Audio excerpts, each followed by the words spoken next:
Smackdown was in Orlando tonight, the home of the Thunderdome for quite some time.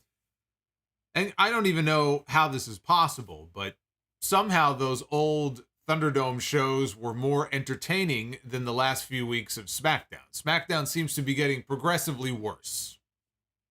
Although I will say that this week was not as bad as last week. It was not worse than last week. The problem with SmackDown, the problem with a lot of WWE programming these days, it just feels like I'm watching one giant rerun. So I hope you enjoyed the SmackDown rerun tonight. Now we get to rerun back everything that happened because this is the SmackDown and Rampage review, or as I like to call it, the Smack Page review for July 15, 2022. I am the Solomonster. We have a special referee for the WWE Tag Team Championship match at SummerSlam. The announcement was made at the end of the show. A lot of talk about who the referee was going to be. I said last week, Sami Zayn, right? He's been angling, trying to be, getting the good graces of Roman Reigns. Maybe he can talk his way into being the referee for the match. They can further that story. It's not Sami Zayn. A lot of people were talking about Solo Sikoa, who has been rumored to be getting the call-up very soon to the main roster. In fact, the chatter now is that he might be called up right after SummerSlam to come up to either Raw or SmackDown. We're still not sure exactly what brand he'll be on. If they're going to put him with the Bloodline, if they're going to put him on Raw, we don't know. Talk about him, and that really wouldn't have made a lot of sense. So it's not Solo Sikoa.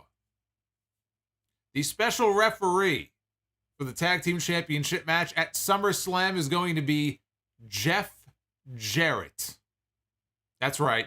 Good old Double J is coming to his hometown of Nashville to be the guest referee for the Usos against the Street Profits at SummerSlam. Jeff. Jarrett. You know what this SmackDown show is? Garbage. Garbage.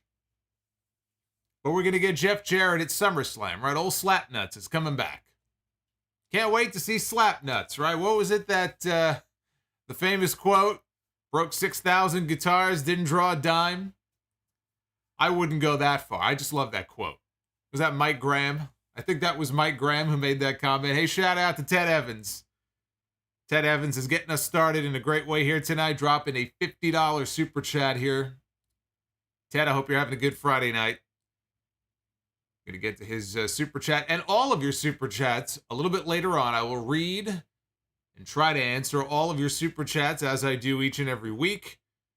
But we're not just talking about SmackDown, we're talking about Rampage as well. Jonathan Gresham tonight defending his Ring of Honor World title. I believe that was the first time that the Ring of Honor World title has been defended on Rampage successfully against Lee Moriarty.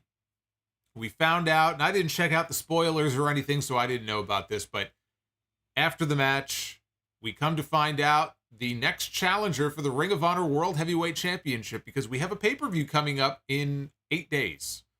Next Saturday, Ring of Honor Death Before Dishonor on pay-per-view, and it looked like Samoa Joe against Jay Lethal for the television title was going to be headlining the show. I saw that they were doing the world title match tonight, and I said it makes sense because Lee Moriarty is not a big enough challenger for Jonathan Gresham to headline a pay-per-view with. If that was going to be on the pay-per-view, they would have played second fiddle to Joe and to Jay Lethal. So I thought, okay, well, they'll headline with the TV title.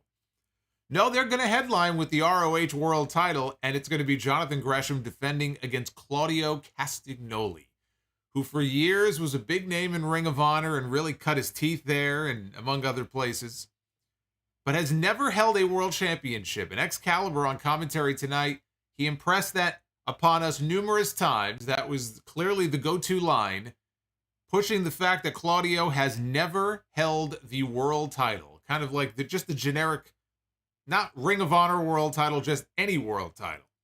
He's never won the big one. He's never grabbed the brass ring. And so that's going to be the story going into this match. But that is a terrific addition to what on paper is already looking like a super lineup for Death Before Dishonor, to the point where I'm planning on covering it live as soon as the pay-per-view is over. So you'll get some Death Before Dishonor coverage next weekend. It's looking like a hell of a card. And we could be in a situation here where at the end of next weekend, 2 members of the Blackpool Combat Club could be world champions. I mean, Jon Moxley is the interim champion, but he's got the AEW world title, the interim title. Claudio could very well have the Ring of Honor world title. Is it going to happen that way? I don't necessarily think it is, but I'm very much looking forward to seeing that. It's exactly the position that I had said I would have debuted Claudio in, which I think is what Tony Khan's original idea was to have him on the Ring of Honor brand. Not necessarily to put him in AEW right away the way that he did, but then Bryan Danielson got hurt, and the circumstances necessitated using him in a much bigger way. So it worked out for the better. He came out, he got that great reaction at Forbidden Door. He was the guy who won the Blood and Guts match for the Blackpool Combat Club.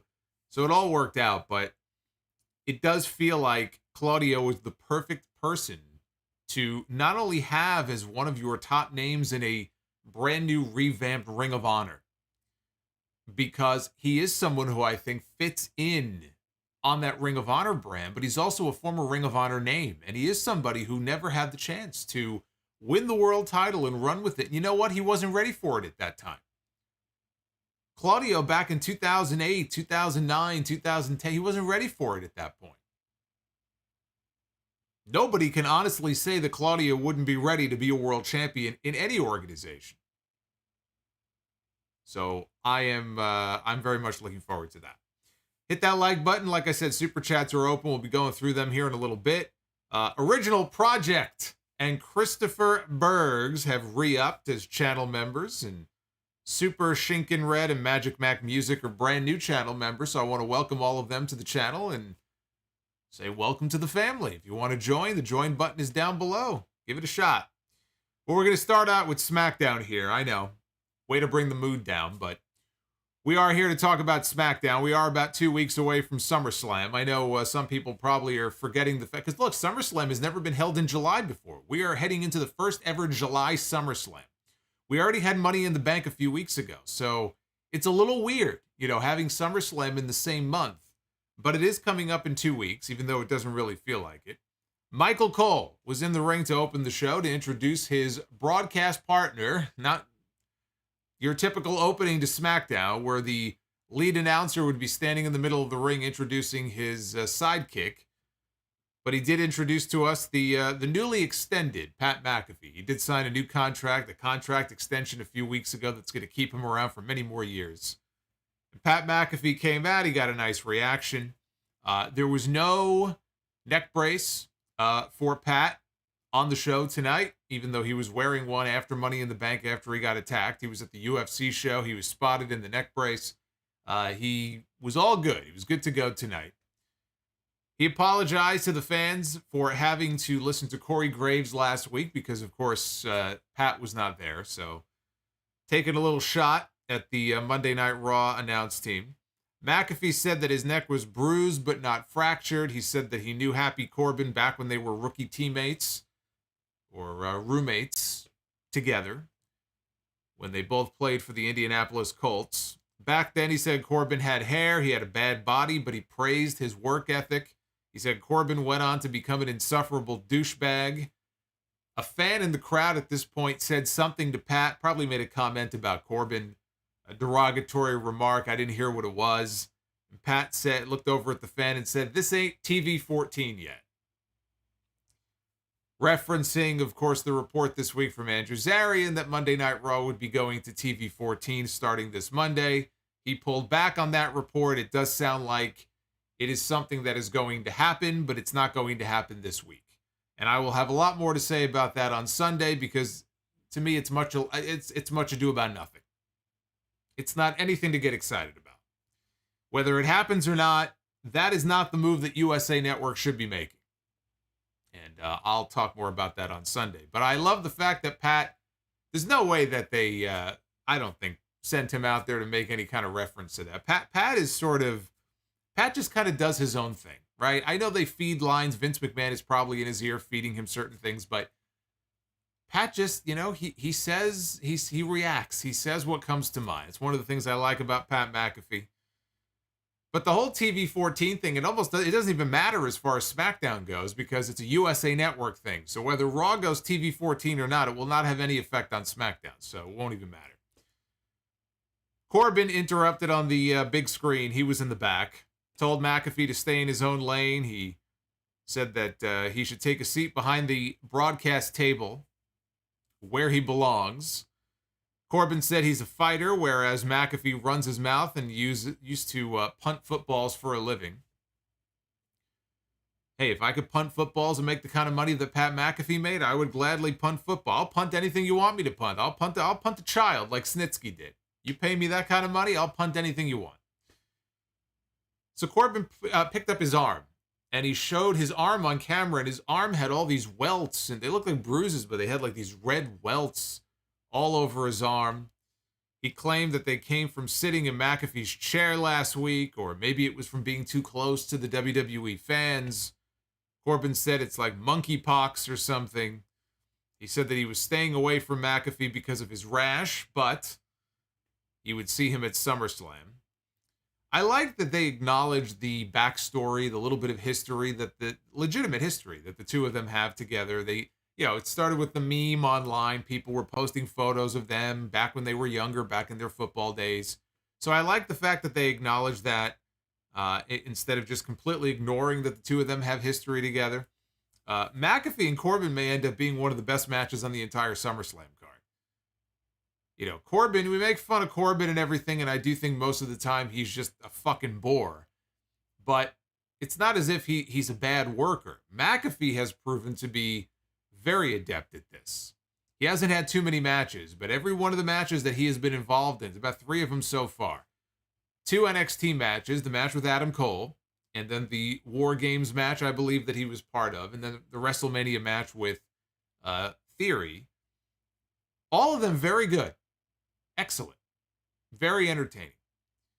And I don't see Pat McAfee going into a stadium with 30,000 people. And they are up to 30,000 tickets now out for SummerSlam. Maybe they can get to 32 or 33. They'll announce 40 or something, I'm sure. But they're going to have at least 30,000 people in that stadium in Nashville. He's going to be one of the biggest baby faces on the entire show outside of Brock Lesnar, I'm sure. And I think the two of them could very well go out there and steal the show. So, again, Pat McAfee brings a lot of value to the product. And I mean, we've talked a lot about celebrities and, them bringing in Logan Paul, who also had a great showing at WrestleMania. And has, again, he's taken to it like a duck to water, and that's great. But I just think, we're talking about Logan Paul, we're talking about Tyson Fury, we're talking about Bad Bunny, we're talking about all these different people, celebrities from the outside. I just think there's been so many of them. Pat McAfee, though, he can work, he can talk, he can do commentary. I mean, he can do it all. That's why they just re-signed him to a big contract extension, because they see the value that he brings. That, and I'm sure it also doesn't hurt that he's got one of the most popular, I don't even know if you can call it a podcast. He's got a show, one of the most popular shows on all of YouTube. All right, what do you get, a $30 million sponsorship deal? Yeah, I'd want to hold on to that guy too, if I were them. So McAfee then introduced the new SmackDown Women's Champion, gave her a great introduction, and out came Liv Morgan for the opening match, a championship contenders match against Natalya. The same Natalya who lost in what felt like record time. Was it last week, I believe? To Ronda Rousey. Now she had the opportunity to challenge for a championship just by beating Liv Morgan here tonight. A lot was made about Natty on that fan cam video at the house show a few days ago. She was no-selling Liv's finish after she got pinned. She very angrily said something to her and then rolled out of the ring and walked to the back. She pulled an Austin Aries on this house show. And it blew up Twitter, it blew up social media. Everybody was making a big deal about this, like this was fucking Bret Hart and Shawn Michaels back in the day. Oh, these two hate each other. Oh, there's something going on here. Then there was a report, I think, from one of these websites, one of these dumb sites about Natty having a bad reputation and she's been difficult lately and all this other fucking bullshit, all this nonsense. Whatever happened, it was very clear from that video that something happened in the match that pissed off Natty or made her very frustrated. She blew off some steam. She said something to Liv Morgan. Evidently, they went to the back. They went behind closed doors. Whatever the issue was, they talked it out. It was resolved. That's it. Period. End of story. It's not some giant controversy. You know, people were making it out to be a lot more than it really was. People have disagreements at work. That's what that looked like. Something happened in the match. Maybe Liv, mistimed something or whatever it was. It's been worked out. There was no drama tonight. Whatever happened there was no drama tonight. Michael Cole. Now, you might say there was drama in a different way, although it had nothing to do with these two women. But I don't even know how many of you are aware of this.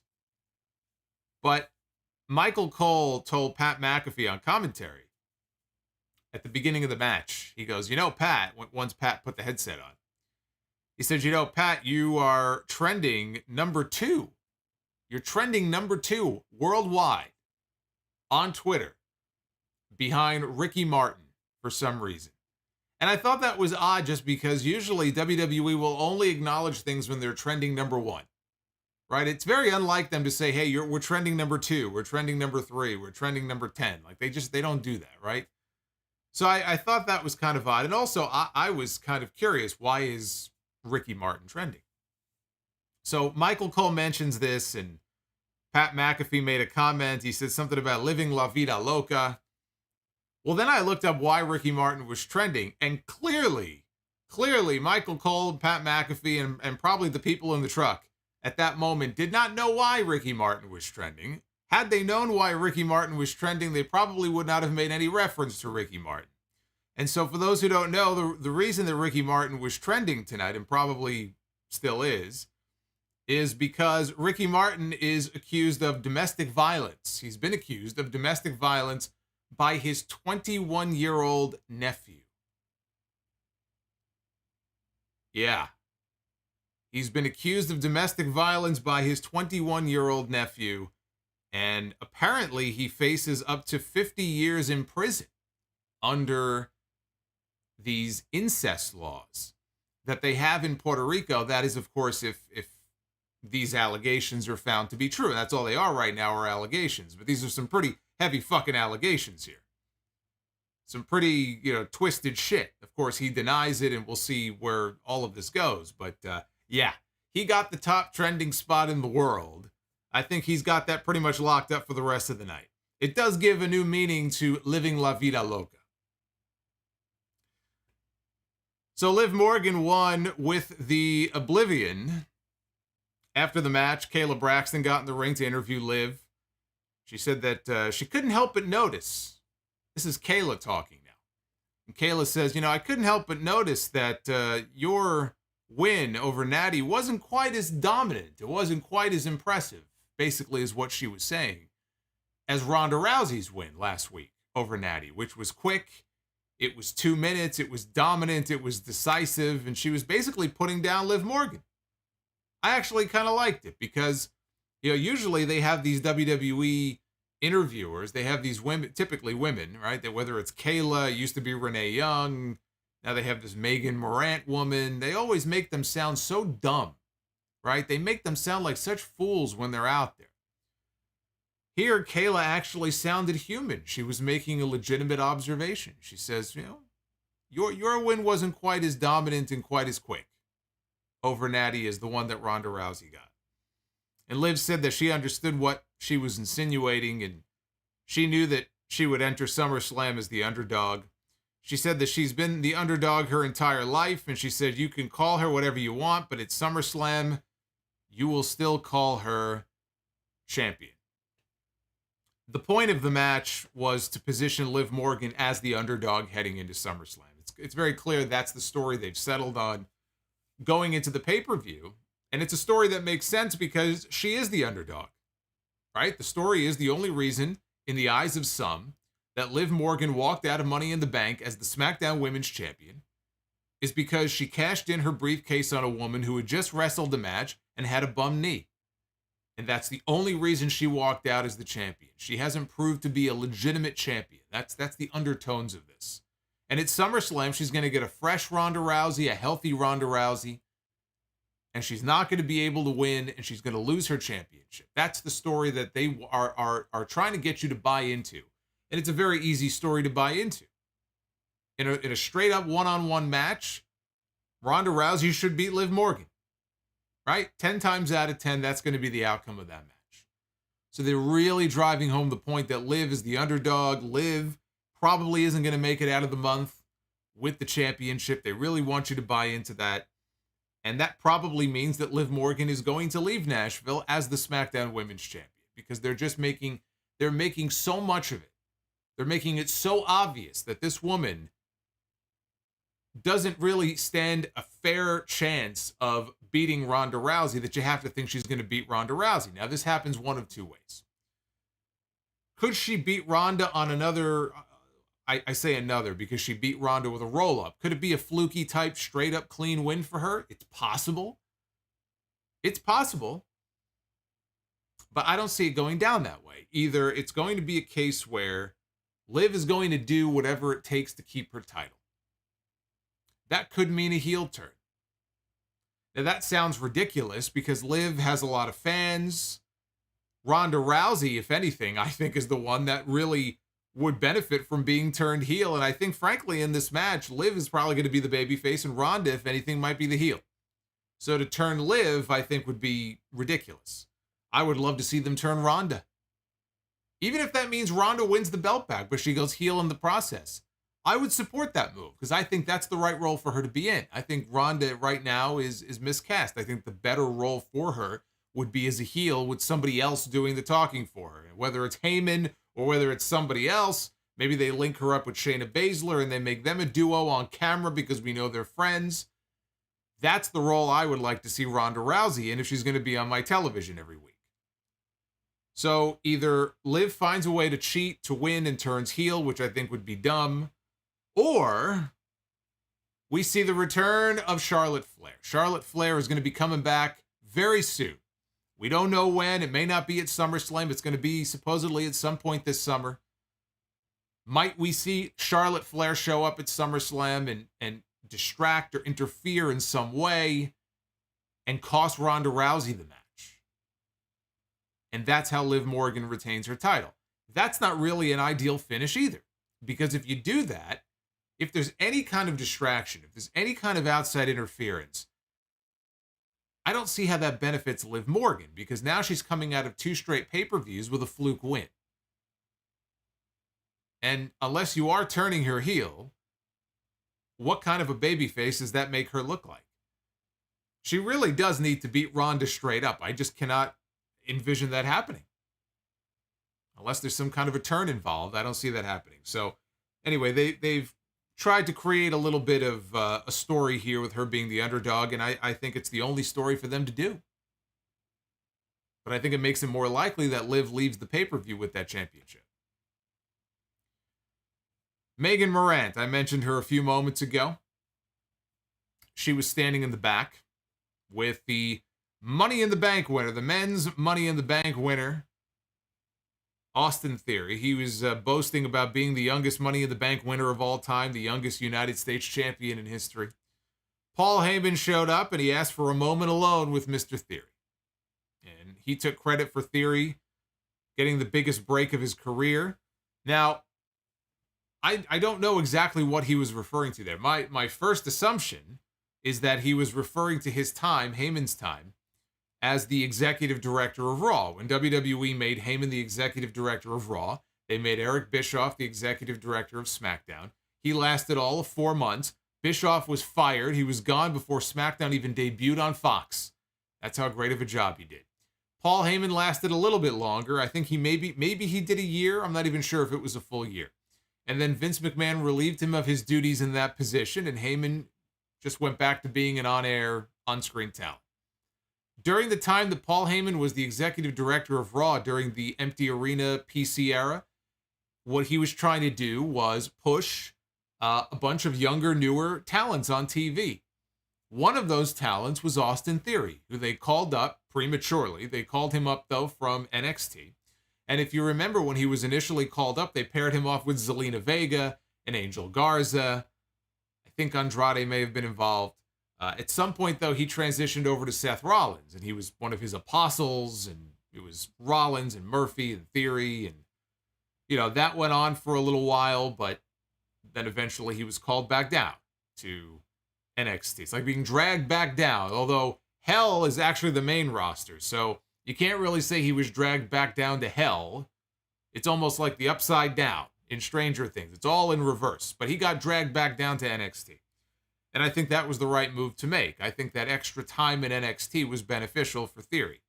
So my assumption is that that's what Heyman was talking about, even though, you know, as far as a storyline or a kayfabe reason, that was never acknowledged on TV, so that was a little strange. Maybe he was referring to something else, but that was my first thought about what he was talking about there, as far as giving Theory his first big break.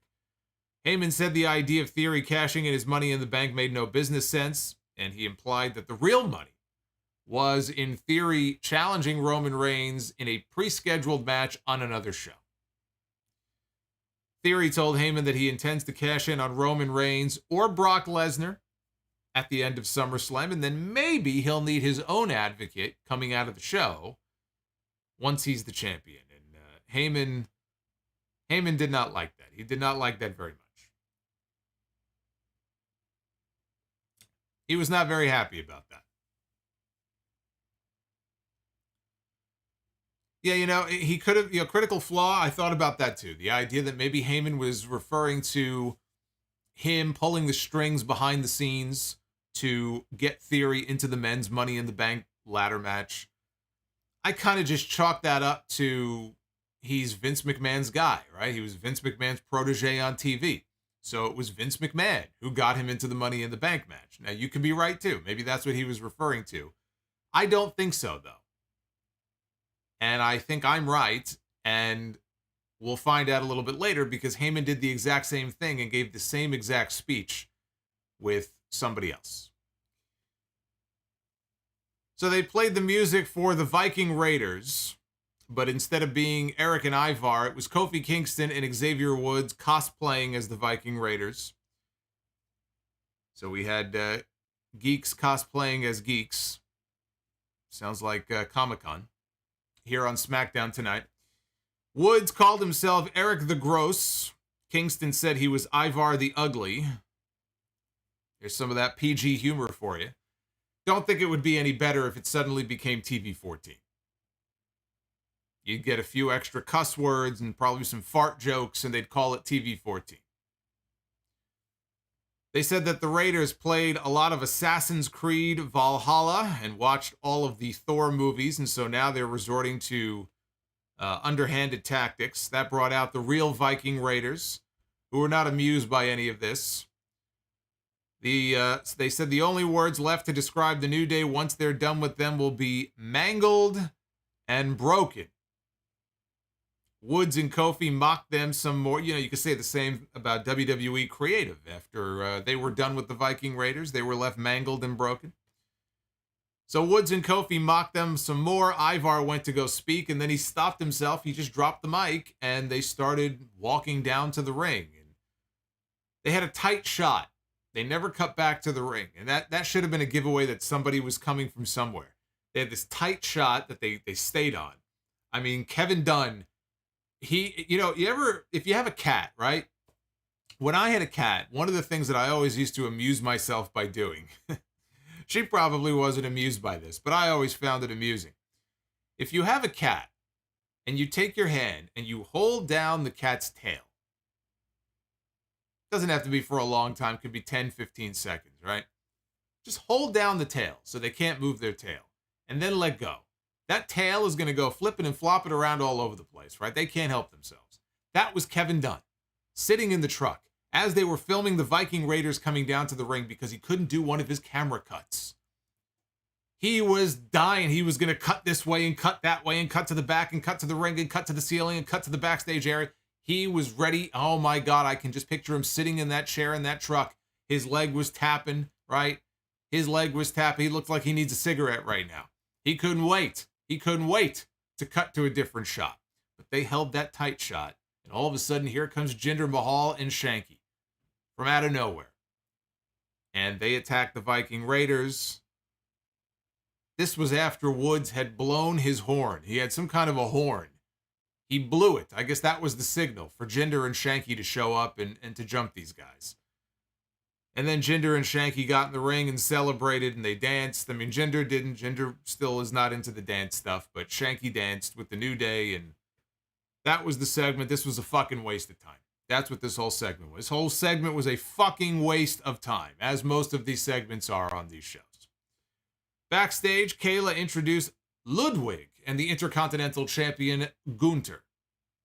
Of course, Gunther was not happy last week when Ludwig lost to Shinsuke Nakamura. So they showed highlights of what happened last week when he chopped him. Walter gave him a chop when the match, actually three chops, when the match was over, because he was very upset that Ludwig lost to this man. Gunther said that there's no room for failure. He goes, failure is unacceptable.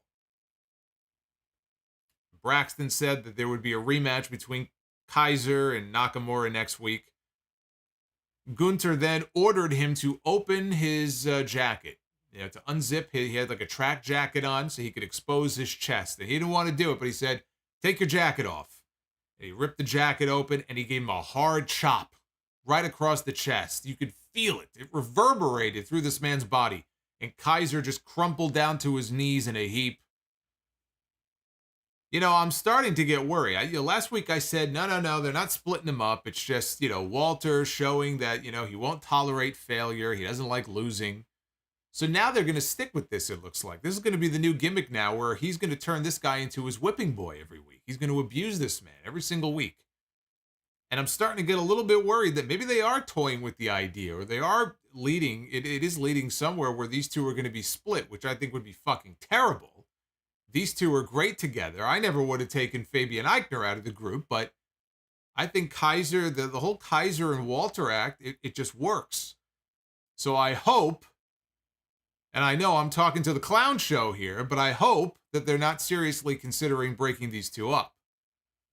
But what a terrible gig if you're Kaiser, coming to work every week and having to take a chop from Walter. I'd give my 2 weeks right now.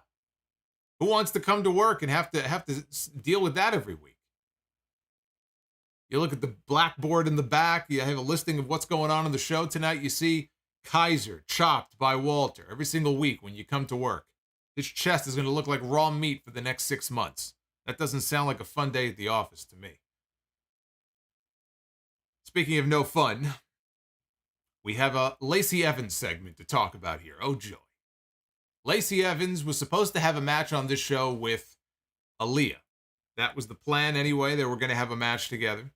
They were supposed to have a match, if you remember it, last week, and it didn't happen, and Lacey punched her in the face instead and then left. Actually, they were going to be tag team partners. She punched her in the face. She left. We never got the match. It was going to be them, I think, against Shayna and was it Shayna and Shotzi, maybe? I don't know. But the match never happened. Aaliyah made her way down. This was supposed to be a singles match. Evans then made her entrance, and this is her new gimmick now where she's not very happy with the crowd reaction.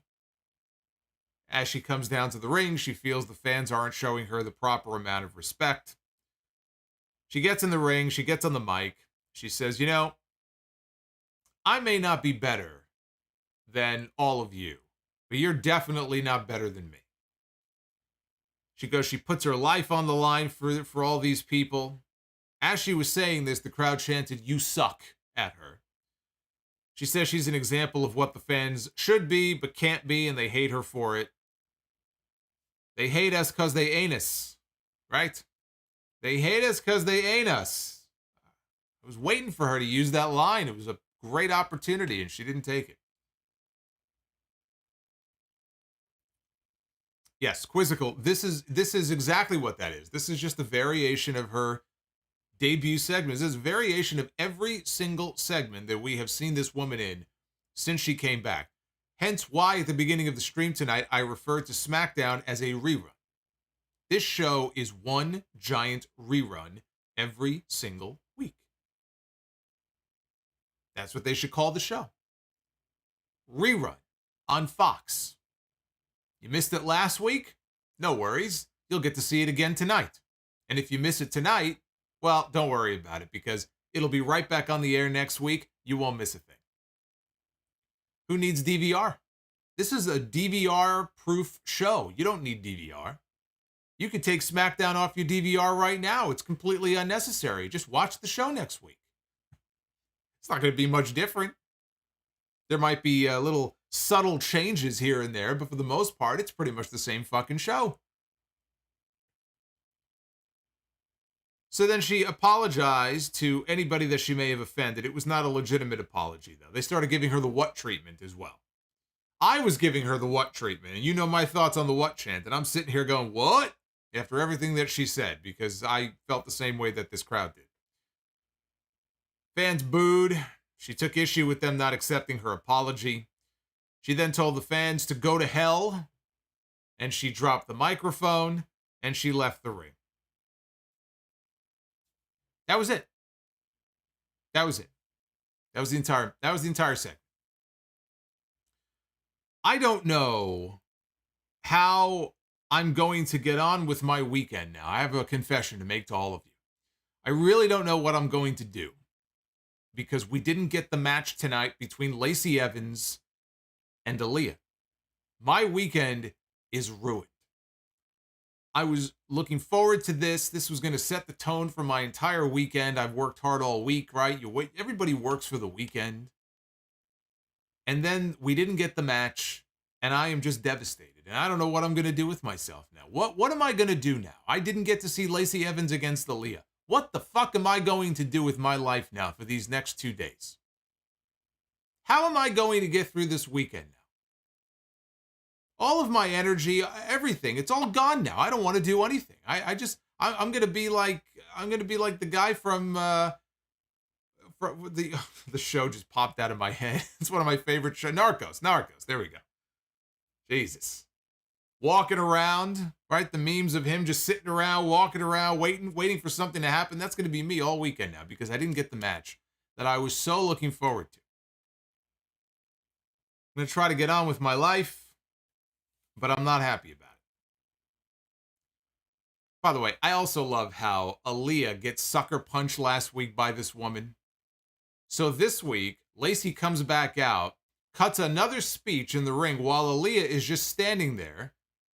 Lacey says, go to hell, drops the mic, walks out. Aaliyah never even made an attempt to touch this woman. She never took 2 steps towards Lacey Evans. This girl looked like a fucking geek standing out there doing absolutely nothing to this woman after what she did to her last week. We saw that on Raw. When the Mysterios last week got laid out in the back by the Judgment Day, they got beat up by Finn Balor and Damian Priest. We had a segment on TV on Monday night where the Mysterios were in the ring, and here comes Judgment Day. And Rey Mysterio is standing there and allowing Damian Priest to heel on the crowd and to talk to his son and to cut this promo. And then he lets Finn Balor speak. And the whole time I'm like, Rey is standing there. And I'm thinking to myself, Rey Mysterio looks like a fucking idiot. He and his son got jumped and mauled by these 2 guys last week. And he's going to stand there and let them talk and do nothing. All of these baby faces are made to look so dumb. How could anybody care about any of these people when everybody on the show is so stupid? It's amazing. Drew McIntyre.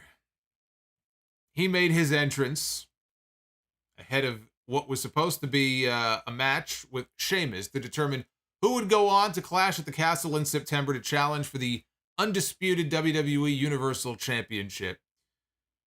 This, of course, is the same match that they promised us last week. They advertised it all night, and then they did the bait and switch in the main event, and they didn't give it to us. Sheamus came out after the break with Ridge Holland and Butch. Holland was introduced then as McIntyre's opponent. So they did it again. Instead of Sheamus and McIntyre, we end up getting Sheamus ducking out, having one of his associates step into the ring with McIntyre instead. Now, last week was worse because last week they actually advertised the match like all day. It might have been all week, but all day they advertised that match, and it was the main event, and then they pulled it, and Sheamus faked having COVID, and they put Butch in there, and they had a 2-minute match, and McIntyre squashed Butch, which is a whole other issue. I've almost just lost any interest in it anyway. I can't even bring myself to get too upset about anything involving, Pete Dunne, because it is what it is, right? We knew that this was going to happen. The guy's name is Butch. He walks around like a fucking child or a dog or something, right? I mean, we all knew that this is what this was going to end up being, right? So Butch was in there last week. He got mauled, 2 minutes, done, jobbed out, whatever. Ridge Holland, I really don't give a shit either way. They basically did the same thing this week. This, though, was never advertised. So it wasn't quite as bad as what they did last week. Clash at the Castle, by the way, I should just pause for a moment and mention this. I mentioned SummerSlam, right? Coming up in a couple of weeks. They're going to be in Nashville. They have it, I think it's set up for maybe 35,000, I think is what they're setting up for in that stadium. And the stadium fits a lot more than that. But they have passed the 30,000 mark in terms of tickets that are out for SummerSlam. Clash at the Castle, however, which is not until Labor Day weekend. That's not until September 3rd, I believe is the date. They're going to be overseas in Cardiff. They're going to be at Principality Stadium, which may be a bigger stadium than the one they're in for SummerSlam. I'm not sure if it is, how much bigger it is, but they have that set up for 71,000. And they already have 60,000 tickets out for Clash at the Castle. So Clash at the Castle is going to be a bigger show than SummerSlam this year. That's really going to be the big show. I actually think there's a much better chance Roman Reigns will drop one or both of his belts there than to Brock Lesnar at SummerSlam or Austin Theory. I think there's a better chance we see a new champion there than at the end of this month. But it's impressive. 60,000 tickets. Not a single match yet to be announced for that show. Not one match has been made official yet for Clash at the Castle. They haven't even started to announce the card. They might be able to get Tyson Fury in for that show. Over there, overseas, he would be a draw. So they're going to sell that out. I mean, that show is going to be sold out easily. They might have to open up additional seating. But it's very interesting how that is going to be a much bigger show than SummerSlam is shaping up to be this year. So Butch went outside and he grabbed the ring bell and the hammer, and Sheamus stopped him from bringing it into the ring. Butch, though, rang the bell. He rang the bell to start the match. McIntyre used a lot of Sheamus's own moves. He did the 10 beats to the chest on the apron. He did the white noise. Finished off Holland with the Claymore kick. And that was all she wrote. More of the same. Only instead of Butch, this week it was Ridge Holland who went down to the Claymore kick. Again, rerun. This was a rerun. In the back, Megan Morant was interviewing Madcap Moss in the gorilla position before he was about to go out for his match with Austin Theory. Paul Heyman interrupts again, and he's talking to Madcap, and he points out that he was responsible for the biggest break of Moss's career. So to go to the point that I was mentioning earlier, when we were talking about what Heyman may or may not have been referring to when he made that comment to Theory, once I heard him make the same comment to Moss, then he's definitely referring to his time as the executive director of Raw. Because it was also during that period, I believe, it was during that period, that Madcap, wasn't it during that period? I think that, and it might have been that Raw Underground stuff that they were doing. I believe that was the first time that we saw Madcap on the main roster. And Heyman would have been in charge of the show or overseeing the show at that time. So almost positive that that's what he was referring to. Heyman noted that Moss injured Happy Corbin a few weeks ago. He tried to convince Moss to injure Theory tonight. Heyman promised Moss a scheduled title shot against Roman Reigns, and Moss said that Heyman must really be worried about Theory cashing in his Money in the Bank at SummerSlam. And Moss went out to the ring for his match. After a break, they aired a video package for Max Dupree and Maximum Male Models. They were not on the show this week, but they did give them a video, and they said that Massey and Mansois are going to be back on SmackDown next Friday, and they are going to be showcasing their 2022 beachwear collection. Oh, I can't wait. I can't wait for that. But not only did they announce that they're going to be showing off their beachwear on TV next Friday, they said that Max Dupree is going to introduce us to his sister, Maxine Dupree. They're giving him a sister. Now, the question, of course, becomes, who are they going to call up from NXT to play the role of the sister? Maybe Vince McMahon is, he's a little close to one of his executives. Maybe he has another paralegal who works in the legal department, and maybe he wants to bump up her pay and make her an on-screen character. Who knows? Maybe it's somebody from Titan Tower. But let's assume that they're going to call somebody up from NXT. First of all, my thought is, oh God, they're expanding this. They're going all in on this. I mean, this should have been taken out back and shot in the head. No, they're expanding this. They're going to grow this thing even bigger. And now they're going to drag one of these women into it. So what woman are they going to call up from NXT to become Maxine Dupree? You know, they had a Maxine once upon a time who worked, was actually on the old NXT shows many years ago. A little lady who went on to play the role of Katrina on Lucha Underground. I don't think they're going to be bringing her back as Maxine, though. So who's it going to be, right? And I was thinking about this, and honestly, the first name that I thought of, who I could actually see them calling up and renaming her and repackaging her and putting her in this role, is Tiffany Stratton. You know, she's got the Valley Girl, Daddy's Girl gimmick right now on NXT 2.0. I could see her getting the call. She has improved in the ring. She's definitely a lot better than she was even a few months ago. So she's been making improvements. I could see her being in that role. There was somebody who mentioned Ginny. For those who don't know, Ginny was on the NXT UK women's roster. She is, I believe, now married to Walter. I believe they were in a relationship, but I think they may be married now. And she's kind of been stuck in limbo. I don't know when the last time was that she was in NXT UK or was spotted anywhere on TV.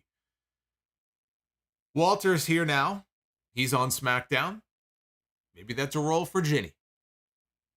So those would be my first top two picks, probably, as far as who would play the role. Tiffany Stratton, Ginny. I guess we'll find out. Hey, Bayley is still out. Maybe they want to repackage Bayley while they're at it. Maybe they'll repackage Bayley and they'll give her a totally new gimmick. Since they do that with everybody else anyway. So finally, 15 minutes after Theory made his entrance, he's been standing in the ring. 15 minutes later, we had Theory against Madcap Moss. This is the first of what I expect to be many matches that we will be seeing with these two over these next several years. And Michael Cole was putting this point over on commentary. But I think that these two, if they stay healthy, are on track to be two of the bigger kind of young stars that WWE is trying to develop right now. Now, I cannot believe they have kept the Madcap name. I think that they need to change that as soon as possible. Every time I hear Michael Cole call him Madcap, I just kind of shake my head like, what the fuck? You know, they changed him out of that awful gimmick. Why did he keep the name? But I think these two are two bright stars of the future that they could start to really push and really elevate and start to build around. And, 5 years from now, we could be looking at Theory and Moss. I don't want to say as the next John Cena, Randy Orton type of program, but I think these are two of the names, the young names now that you're going to see at or near the top of the card, carrying things on Raw and SmackDown. Theory for sure. Theory is getting the God push right now. But Moss, I think, can be one of those people too. And they had a good match here up until the finish. Moss rocked Theory with a running shoulder tackle that sent him out of the ring. Moss went out after him. Theory grabbed the briefcase, hit Moss with it right in the head for the disqualification. Like I said, lame fucking finish. But they wanted to protect Madcap. They did not want to pin Moss. They didn't want to beat him. This was their way of getting around it. Theory walked down the aisle and he was talking about how, oh, I lost, but it doesn't matter because I still have the briefcase. And that's really WWE's mentality when it comes to Money in the Bank winners.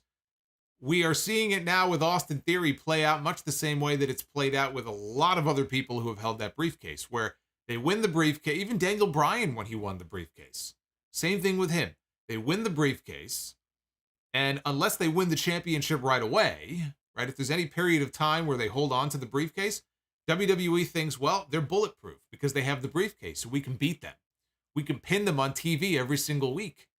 And that's what they've been doing with Theory. Theory, I feel like, has lost more in the last few weeks since he won the fucking briefcase than he did in the last 4 or 5 months before that. Even this week, he lost on Monday, right? He took the losing fall on Monday, I believe. He lost again tonight. Now, is this DQ loss going to matter in the long run? No, but they just feel like you've got the briefcase, so we can just beat you. We can beat you every week, especially if you're going to cash in eventually and actually win the title. I've always thought that's a stupid fucking way of looking at it, because especially if that person is going to go on to win the championship, why would you want to beat them down at every opportunity and then have them win your world title? It never computed with me. Never made any sense to me. But that's the WWE way of booking things. It's not supposed to make sense. It makes sense to them. It makes sense to them. When you have something that makes sense to that person in their brain, but it doesn't make sense to anybody else, that makes you a crazy person. That's the WWE style of booking. It's never really meant to make any kind of real sense. So Theory is gloating in the aisleway, even though he just lost, and all of a sudden he gets interrupted by Sami Zayn, who walks out with his arm in a sling. Zayn noted that Theory was insulting the bloodline by claiming that he would win the championship at SummerSlam, and he demanded that he apologize to Roman Reigns. Theory mocked Sami and pointed out that he had his arm in a sling, and all of a sudden the Usos came out. They got a big pop, too, when their music hit. And the Usos came out. Theory walked back down the aisle, all the way back to ringside, and when he turned around, he walked right into the clutches of Moss, who scooped him up, ran him headfirst into the ring post, and then Moss picked up the Money in the Bank briefcase, handed it to Theory, and then tossed him over the barricade by the timekeeper's area. So, old Madcap gets to save face, but I thought it was a good match. Up until the crappy finish, I thought it was a good match. The main event was Angelo Dawkins against Jimmy Uso. Sami Zayn sat in on commentary. Again, rerun. Jimmy Uso against Angelo Dawkins. Montez Ford against Jey Uso. Montez Ford against Jimmy Uso. Angelo Dawkins against Jey Uso. It's like Groundhog Day. Zayn said that there have been discussions about him possibly being the special referee at SummerSlam. As soon as he said that, I knew it wasn't going to be him. Cole was asking him if he was wearing his arm in a sling for sympathy in case Roman Reigns showed up tonight. There was a spot where Jimmy ran right into Charles Robinson. He bumped him, and Robinson took this great bump, and he went down. Dawkins rolled up Jimmy for the visual pin. Dawkins gave up, went over to check on the referee, turned around, ate a super kick from Jimmy, who also got a visual pinfall. Dawkins ended up hitting the sky high on Jimmy, and he pinned him, but it was very clear that Jimmy's right shoulder was up the entire time. Just the positioning of Dawkins' knee. Jimmy's shoulder was never down on the mat. Robinson, who had just been bumped, the whole point of the bump was that the referee was disoriented, didn't know where he was, so he counted the pin and should never have counted 3. So he counted 3. Dawkins won the match. Sami Zayn immediately pointed out what I just talked about, that his shoulder was up. Michael Cole concurred. They showed multiple replays of it. Street Profits were celebrating their win. The Usos were protesting their loss. All of a sudden, here comes Adam Pearce. Adam Pearce comes out, says that both teams have suffered from botched referee calls, so they would have a special referee at SummerSlam, as we all know, and I have the perfect person for the job. And he directed our attention to the video screen.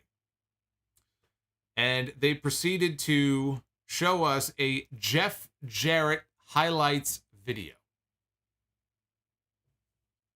Here at the end of Smackdown on Fox, 9:58 p.m., we are sitting and watching a Jeff Jarrett highlights package.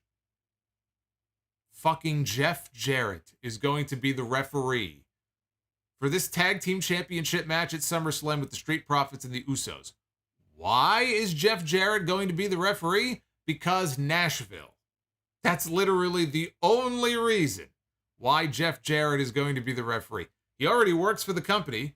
They just hired him to be basically their director of live events. So he's got an executive position in the company now. He's got his podcast going. I mean, this guy's riding high. And now he's going to get a big pop, big hometown pop coming out in front of 30,000 people at SummerSlam in this big stadium. He'll come out. He'll do the Jarrett strut, which is really the Flair strut, which is really the Fargo strut. But he'll do the strut. I'm sure somebody will get popped with a guitar. Maybe he'll get a little payday out of it. To say that this was random would be an understatement. And it didn't exactly get much of a reaction. Because who in that building would fucking care? It's Jeff Jarrett being a referee for a tag team championship match. People in Nashville might care. They'll probably give him a nice reaction, but wherever the hell they were tonight, I don't think they gave a shit. So they make the announcement. And by the way, I was wondering too. I was saying, I wonder, given that Jeff Jarrett is going to be on the show, I wonder if maybe they'll give away some free Global Force Gold bars to the first 5,000 people through the turnstiles. They can make that a gimmick to try to sell more tickets to the show. Like you go to a baseball game or something and they have like bobblehead giveaways and stuff, and they say the first 2,000 people in get a free bobblehead or a free hat or a free shirt. They could do a whole promotion around SummerSlam to try to sell more tickets where the first 3,000 people through the turnstiles get their own personally autographed Global Force Gold bar. I'm sure he's got them all stacked up in his garage. I doubt he sold all of them. He's probably got a whole bunch of them. You got to unload them somehow. So maybe if you go to SummerSlam this year, you might get yourself a gold bar. They were running short. Clearly, they had a lot of time left to kill before they went off the air. So the Usos and the Street Profits, they start brawling. Sammy's talking on commentary. This felt like it went forever. And finally, they hit 10 p.m. and they went off the air. This show, I said last week, SmackDown is an abysmal show. It might be worse than Raw. I say might because Raw is still 3 hours and there's nothing worse than an awful 3-hour show.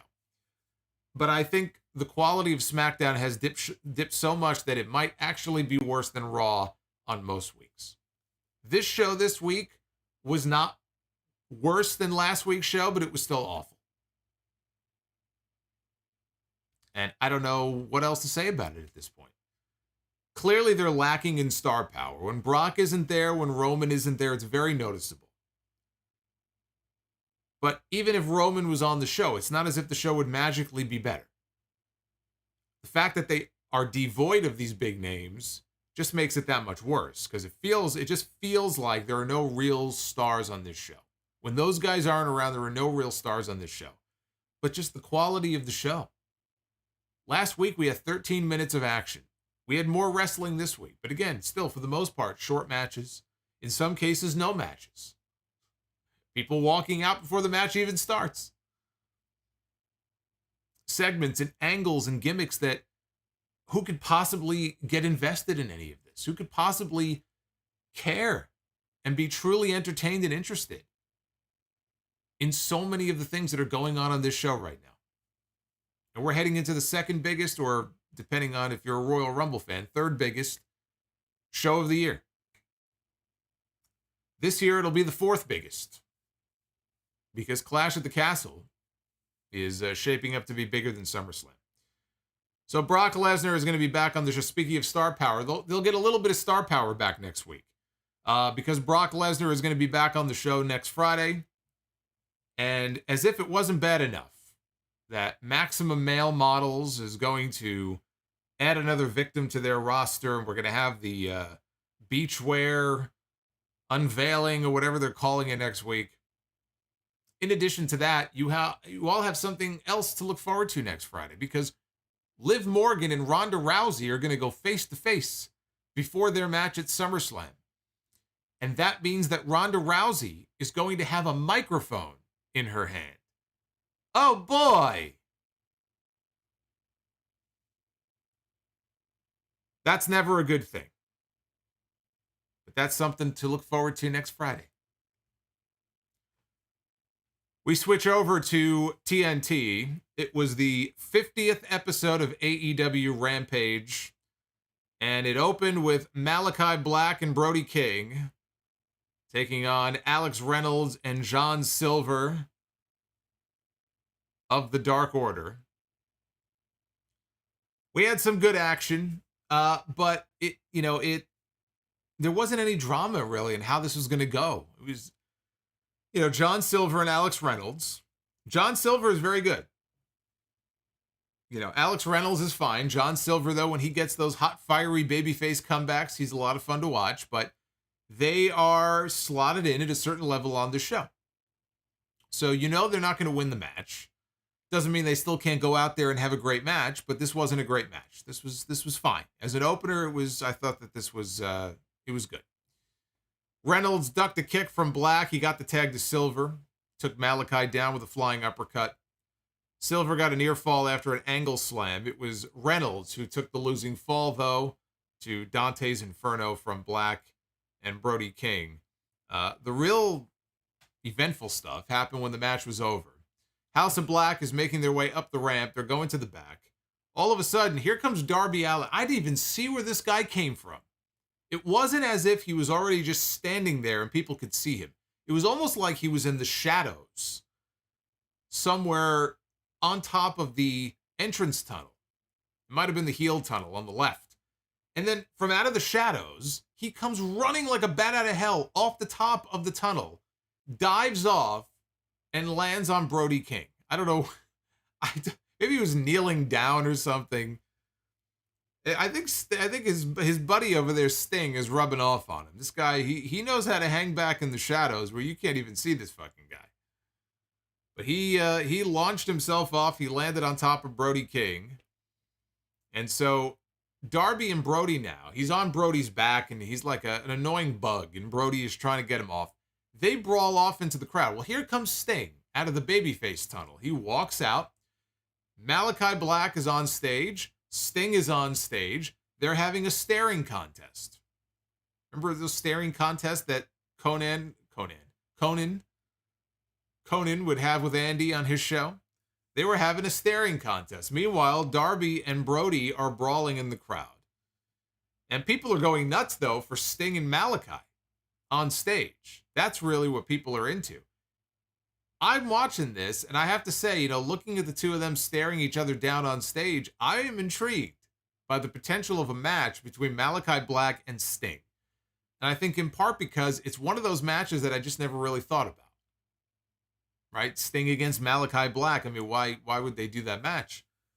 But I'm watching these two, and, they're two dark characters, and it's part of the appeal, honestly, I think that a lot of people had with wanting to see The Undertaker in there with Sting. Now, Undertaker was a much bigger star than Malakai Black, but again, dark, brooding character. And I am all of a sudden very intrigued at the possibility of seeing those two in the ring together. Now, I think probably not going to get that as a singles match. I think much better chance we'll get the tag match instead. And we'll get House of Black against Sting and Darby. But that was a very interesting little stare down there on stage. We got a Miro video. He called out Malakai and said that he wonders if he should rip off heads and or tear off spines. Miro said that the darker it gets, the clearer he sees Black, and he wondered if Malakai sent his people to destroy him or to recruit him. Which is a very interesting turn of events there. The Ring of Honor World Championship was on the line next with the newly healed Jonathan Gresham with Tully Blanchard Enterprises flanking him. Defending his title against Lee Moriarty. A wild Brian Cage appeared on the show tonight. Holy shit. At this rate, I feel like I got a better chance of catching Bigfoot than I do a Brian Cage appearance. But there he was. They even mentioned him briefly on commentary. I heard Excalibur mention his name. He was in the background as they were all coming down to the ring. So I know he's there. I know he's still employed. I still have no idea why Tony Khan rolled over his contract. Neither does he. He was as surprised as anybody when it happened. But considering how often they use him, I still don't quite understand why Tony Khan even bothered to roll over his contract in the first place. But the other thing that was very noticeable, and this is to take nothing away from Gresham as an in-ring performer, but it was noticeable. Gresham comes out. He's obviously a very small man as far as height-wise, right? He's very small. Tully Blanchard just towers over him. And, you know, Tully he's the manager. He's 60, he's got to be late 60s at this point. And he walks out, he's bigger than Jonathan Gresham, and Jonathan Gresham is the world heavyweight champion. And it was just odd, you know, now that he's going to be his manager, to see Tully just tower over him like that was something else. We had Bobby Cruz as the ring announcer and Caprice Coleman on commentary, as they do for all these Ring of Honor matches. They had a good match. The problem is that I feel like more than half of it took place during the picture-in-picture. So I can't really say that it was anything great because I feel like we missed half the match. You know, I mean, come on. Can't pay attention to what's going on in that tiny box. When they came back, though, the action was pretty good. Moriarty hit a great drop kick, got a single underhook suplex with a bridge for a near fall. Lee got another near fall off a cradle, but Gresham trapped him in an octopus and stretched him for the submission, so Jonathan Gresham remains the Ring of Honor World Champion. Tony Schiavone got in the ring after to interview Gresham, and he was gloating about winning. Gresham said that everybody would be seeing his face on TNT every week from now on. He's going to be on every Rampage. Said that he is going to outclass and out-wrestle everyone's favorites. All of a sudden, we hear the music of one Claudio Castagnoli. And he comes walking out. He stands on stage, and he stares at Gresham from afar. And that was it. He never said anything. He never came down to the ring.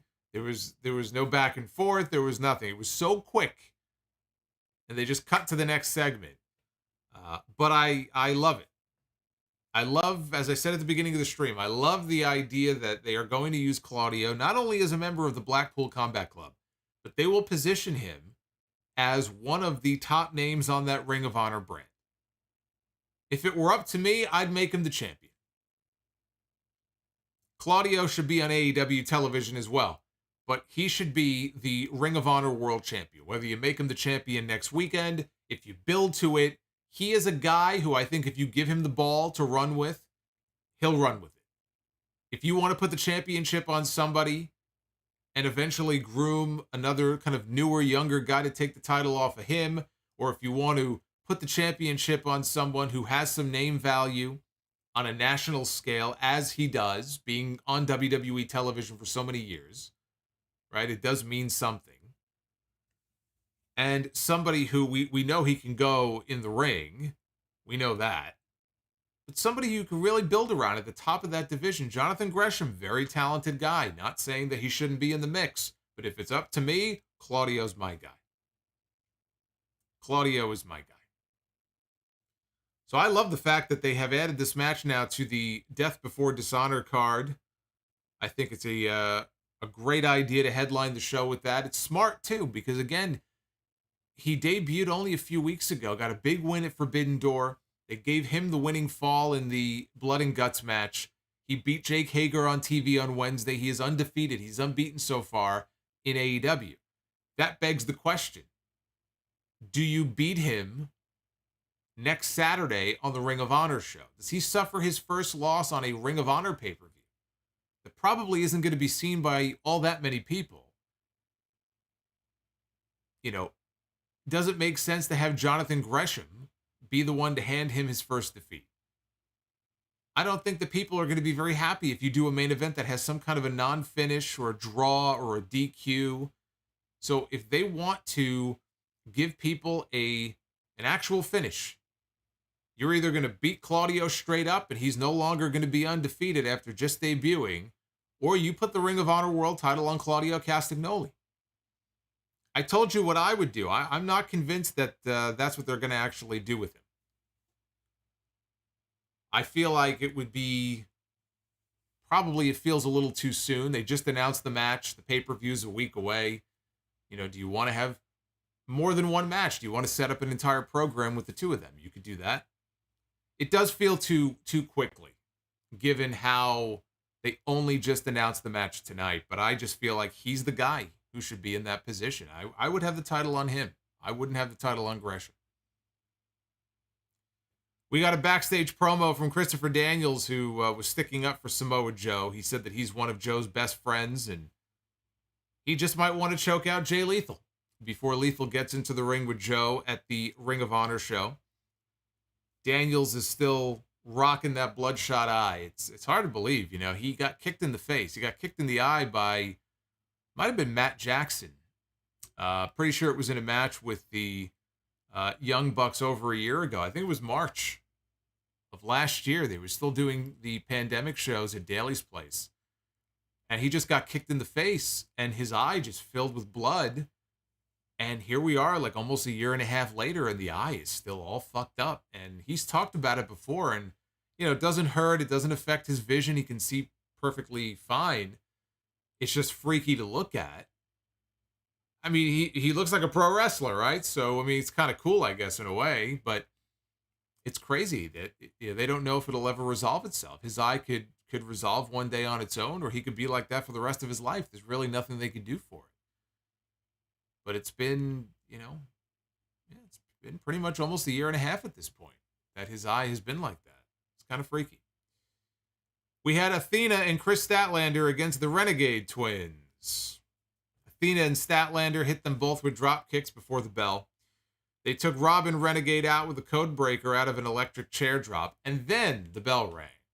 So now the match is official, and it was not really official for very long. This didn't go very long after that. Athena took out Charlotte with the O-face for the win. That Eclipse was on fucking point. I thought that looked great. I'm sure it's hell on her hips, but that move, when she connects with it and the person's in the right position, she lands it. It's one of the best looking finishers in all of wrestling. So I thought that looked great. After the match was over, Layla Gray, who is the interim member of the Baddies, she's filling in for Red Velvet, who's out injured right now. She had been sitting in the front row watching all 45 seconds of this match. She gets up on the apron, and the babyfaces drag her into the ring, and they started battering her until Jade Cargill and Kiera Hogan, they come running down to the ring. They lay out the babyfaces. That was pretty much the entire segment. So I guess the story here is that Stokely Hathaway had Layla kind of take one for the team and sacrifice herself to allow Jade and Hogan to come down and lay out the baby faces. I think that's what they were going for here. But, I mean, this whole thing got no time. I mean, this thing was like blinking, you fucking missed it. It was crazy. I mean, I'm all for these squash wins if you want to set up a squash win every now and then for somebody. But my God, this was, they just rushed right through this. So in the back, we had Lexi Nair. And good old Lexi was interviewing Lee Moriarty after his loss to Jonathan Gresham. All of a sudden, Stokely Hathaway interrupted. It was Lee and Matt Sydal, who has been with Lee and training him. Everywhere Lee goes, there goes Matt Sydal. So in walks Stokely Hathaway, and he wants to talk to Lee Moriarty and offer his services. He gave him his business card and said, you haven't really been making too many appearances. You've been in the ring with people like CM Punk and Bryan Danielson in the past. He goes, basically, I can help you out. And Sydal took the card. He ripped it up and said, he doesn't need you. Stokely left. You could already see where they're going with this. But Sydal told Lee Moriarty, he goes, I got something big planned for you. He made it sound like he had gotten this guy another championship match. He goes, I got you a match next week with Dante Martin. And I'm thinking, that's it? Fire the guy. I'd fire him on the spot. I'd go chase Stokely down the hallway and say, hey, wait up. That's the best that Matt Sydal can come up with. I got you a match with Dante Martin. Tony Schiavone was in the ring. He was getting interviewed the Gunn Club, Billy Gunn and his sons, to find out why they did what they did to the Acclaimed on TV last week. They finally split up the Acclaimed and the Gunn Club, and they laid out Caster and Bowens and why. Why did you do what you did? So Billy Gunn, who apparently is working with 2 contracts in AEW, and also made a comment on I guess it would have been a podcast or a radio show within the last few days, that he is trying to get Road Dogg into the company. Not necessarily as like an on-screen talent, but he's trying to get his boy Road Dogg into the company, and I guess maybe get a little New Age Outlaws reunion going, because the Hardy Boys reunion didn't work out too well. The Hardy Boys reunion crashed and burned. So maybe now they can get the New Age Outlaws together. That's exactly what we need. But that sounds like it would be more of a behind-the-scenes kind of role, if anything. So Billy Gunn admitted that he treated the Acclaim better than he treats his own sons, but sometimes daddy ass has to drop the hammer. I feel like I don't need to be hearing about this. This brought out the Acclaimed. They were not there to rap. Caster did not have a microphone in his hand. They came down to the ring. Billy tried to get them to scissor him, but Bowens hit Billy with a super kick. The Acclaim took out the Ass Boys, and then Caster rapped. And he rapped about Billy Gunn being hung like a tadpole, and again, something I didn't need to hear about. Bowens challenged the Guns to a match right now, and Austin Gunn said, you want the match? Everybody wants the match? Too bad, you're not getting the match. But the Acclaim were over huge in this segment as babyfaces. So you've heard me say that I think I would belt them. I would belt them at some point in the not too distant future, but they have to start winning matches. This should be the beginning of their win streak. Because the one thing the Acclaimed has not done much of is win. You can't be taken seriously as a challenger for the tag team championships if you don't win. And in AEW, they have a ranking system that they try to incorporate and actually follow and use. So, there's no title match in their immediate future. But now is the time to start building their credibility, to start padding their win-loss record. And then eventually, months from now, whether the Bucks have the belts or FTR has the belts, it probably should be a heel team. The Acclaimed is the team I would go with to build up for a tag team title run. They have Private Party. They have a lot of young teams in this company. But the Acclaimed, they're over. When that music hits, people are waiting to see what Max Caster is going to say. They're the ones that I would start pushing right now towards those titles. Main event was the Lucha Brothers against Private Party. Speaking of Private Party, Andrade and Jose the assistant were in Private Party's corner. Tony Khan had said that Andrade was hurt. He was hurt 3 weeks ago after that great match he had with Rey Fenix. He didn't say what the nature of the injury was, but Andrade tweeted later and said, it's a minor thing. I'll be back in a week or two. So he was out there in their corner, but right now he's not cleared to perform. And I'm watching this and I'm thinking to myself, we don't see Private Party on TV very often. I know Private Party has been at the dark tapings, so they're around. It's not like they haven't been working, but they haven't been featured on Dynamite. They haven't been featured on Rampage. They're out there with Andrade and Jose, and it reminded me of the whole Hardy family office thing and what a fucking failure that whole faction was. And then he sold it to Andrade, and now it's the AHF or whatever. Why is that even still a thing? Why is that even still a thing? Private Party's out there with Andrade in their corner, and I'm like, this is the worst faction I've ever seen. And I've seen some bad factions. I've seen Retribution. I've seen, remember Apple on WWE television? We had Apple. We had Core on SmackDown with the remnants of the Nexus. They called them the Core. I've seen some pretty fucking terrible factions in my day, but at least those factions were together. When they came out every week, 3 guys, 4 guys, 5 guys, you knew they were a unit. You knew they were a group. I don't know what the fuck this is. I would like to see them quietly dissolve. Maybe the Andrade family office can file for Chapter 11, and they can kind of just go their own separate ways. Lucha Brothers hit a double super kick on Marquen. Private Party came back with cutters. They had control going into the final picture-in-picture break. Yeah, you think I'm joking. There was a faction in WWE. I'm almost positive it was on Raw. It was called Apple. I believe Santino Marella was the leader, or he was part of it in some way. I couldn't tell you. If you told me my life depended on it, I could not tell you anyone else who was in that faction. I know Santino had something to do with it. Somebody look up the lineup and tell me who was in Apple. I would like to know who was in Apple. I don't think it lasted very long. So back from break, Penta hit a Death Valley driver into the corner. He had Marquen on his shoulders and actually dumped him in the corner onto Isaiah Cassidy, who was sitting in the corner. Then he hit the Made in Japan to Marquen for a near fall. All of a sudden, the 2 managers start fighting on the outside of the ring. Penta kicks Andrade, who had climbed up onto the apron, so he kicked him and knocked him off. The referee is distracted. Here comes Roosh. Roosh runs into the ring. Referee's back is turned. And Roosh clubs Penta in the back of the head with a forearm. And then it looked like he grabbed Penta and was throwing him either into Marquen or at Marquen.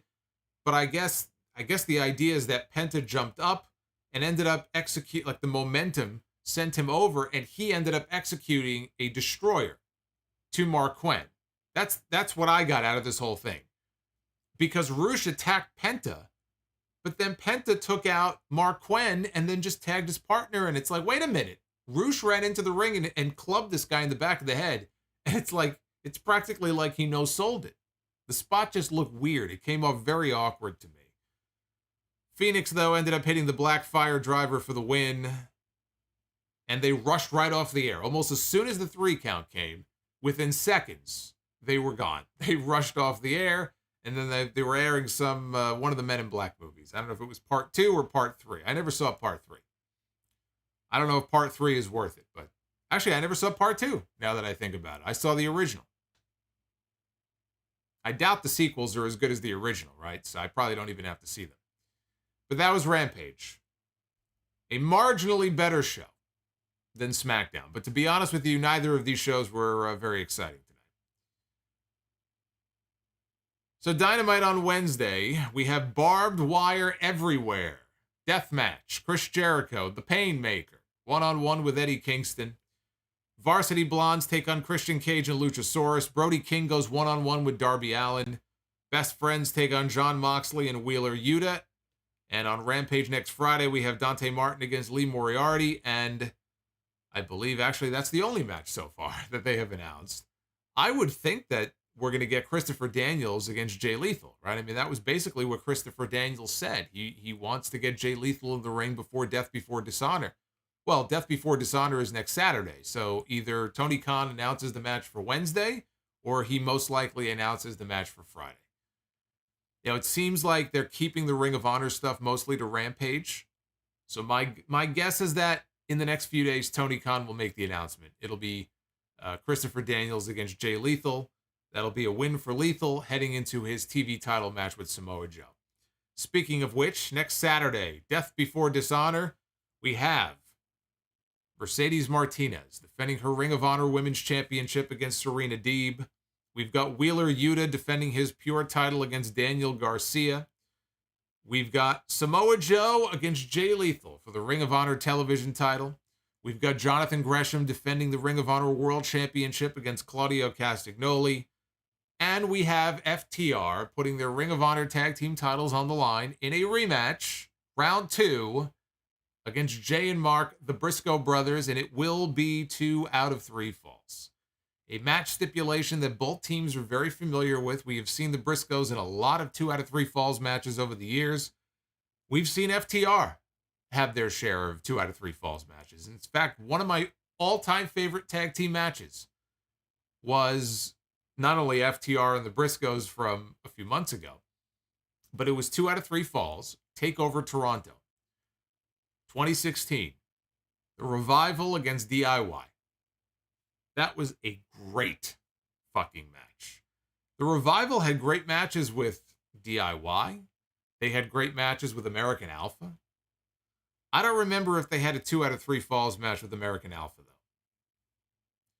But if you did not see the video feature, it's about 6 minutes long. AEW posted it on their YouTube channel. It was a sit-down interview in a room. FTR and the Briscoes. Caprice Coleman was he was the moderator. He was the host. Fantastic. Just a fantastic segment. A fantastic way to build up that tag team match for the pay-per-view. It's 6 minutes. Go out of your way to watch it. On paper, this looks like a hell of a card. I don't know if they're going to add anything else. They probably will. Maybe they'll throw a multi-man tag match or something on the undercard. But right now, it looks like I'll be covering the Ring of Honor show next weekend, most likely. So that's next Saturday. And I would be live on YouTube, as I always am, when that show is over. Take a look at the Twitter poll for SmackDown. We have got 27% of you giving this show a thumbs up, and 73% of you have called SmackDown GARBAGE. It's called garbage. Rampage, 80% thumbs up, 20% thumbs down. I don't think that was an 80% thumbs up show, but again, that's why I don't vote in these polls. These polls are not for me to vote. You can vote at Solomonster on Twitter.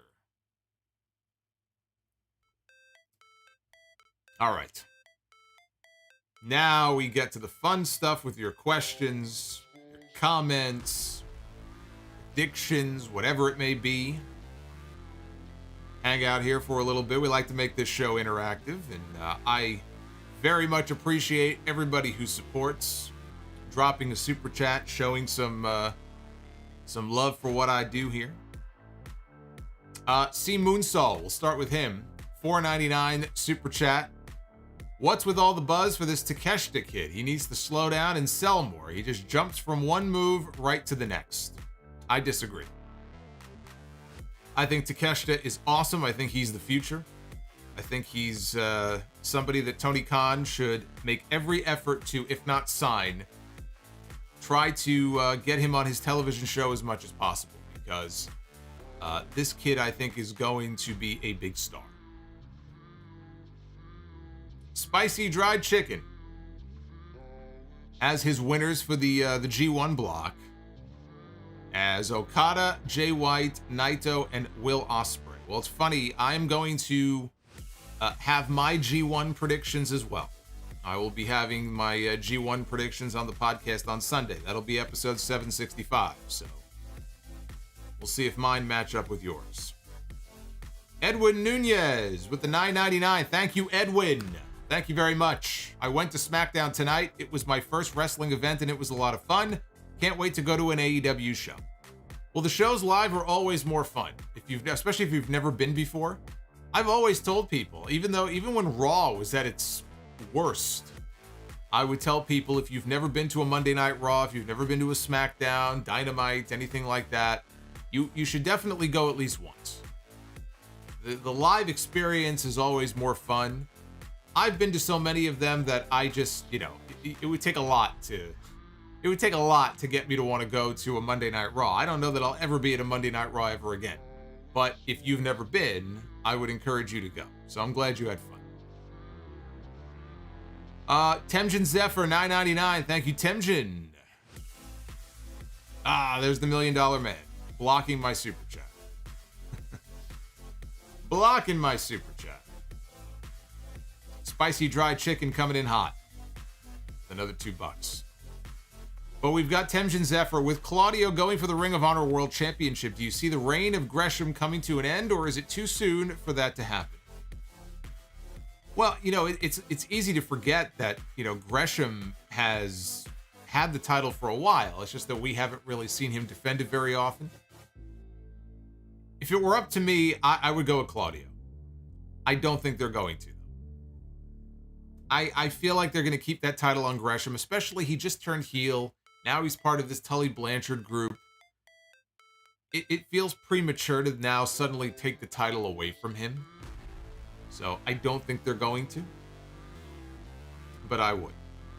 Food Hive. Remember that guy called Private Party Hot Garbage? I don't remember who that was. No, actually, I don't. I don't remember. Aussie of Steel with the $10 super chat. What's going on, Aussie of Steel? Do you think the time has come for the New Day to split up? It has been 7 years, and they have definitely cemented their legacy, but I feel it is time. There is 0% chance that the New Day breaks up before Big E comes back. We don't even know if Big E will ever be back as a wrestler. But even if it's just to come back and wave and announce his retirement, there is no chance. There is no chance. I will get myself I will grow my hair out and get a mohawk if the New Day breaks up or one guy turns on the other before Big E has a chance to come back.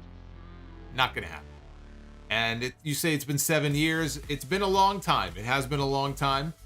I think that there is always and the way I would do it, I don't think anybody has to turn on anybody. I think they could always just kind of go their separate ways. It would be kind of like an unofficial split without actually splitting them up.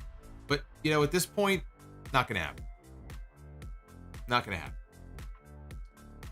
Ted Evans, earlier dropping that 50 spot, that $50 super chat. I feel the love from Ted Evans. Keep up the fine work. Couple of things. I agree with you on Malakai wrestling singles more than tags. Where's Ian Riccaboni? Would rather have him do commentary than JR, to be honest. Lastly, Miro needs to be booked to the moon. Well, we definitely need to see more of Miro. I would imagine they're saving Ian Riccaboni for whatever their weekly show is going to be. They may not be able to get television. I don't know that there's a big market right now for a Ring of Honor television show. It may end up being a streaming show, but I think once they have weekly television wherever it airs, I would think that Riccaboni would be brought in to be the lead play-by-play guy. It probably would be Riccaboni and Caprice Coleman. In fact, we have a pay-per-view, right? We have a pay-per-view coming up on Saturday. I'd be very surprised if he wasn't on commentary for that show. Shinakuma, thank you for the 2. Angry Magma. At the bar, wasted. $200 on a girl. Should have sent to you. Yes, you should have. What's wrong with you, Angry Magma? If you wasted it on me, you'd feel better about yourself, at least. That's a lesson learned. Now you've learned a very valuable lesson. Never spend $200. I hope you didn't spend that at the bar. He says at the bar wasted. It almost read like you spent $200 on her at the bar. What did you spend $200 on exactly? That's a very expensive dinner. I'm guessing that you probably bought her a gift, maybe. What exactly did you spend that $200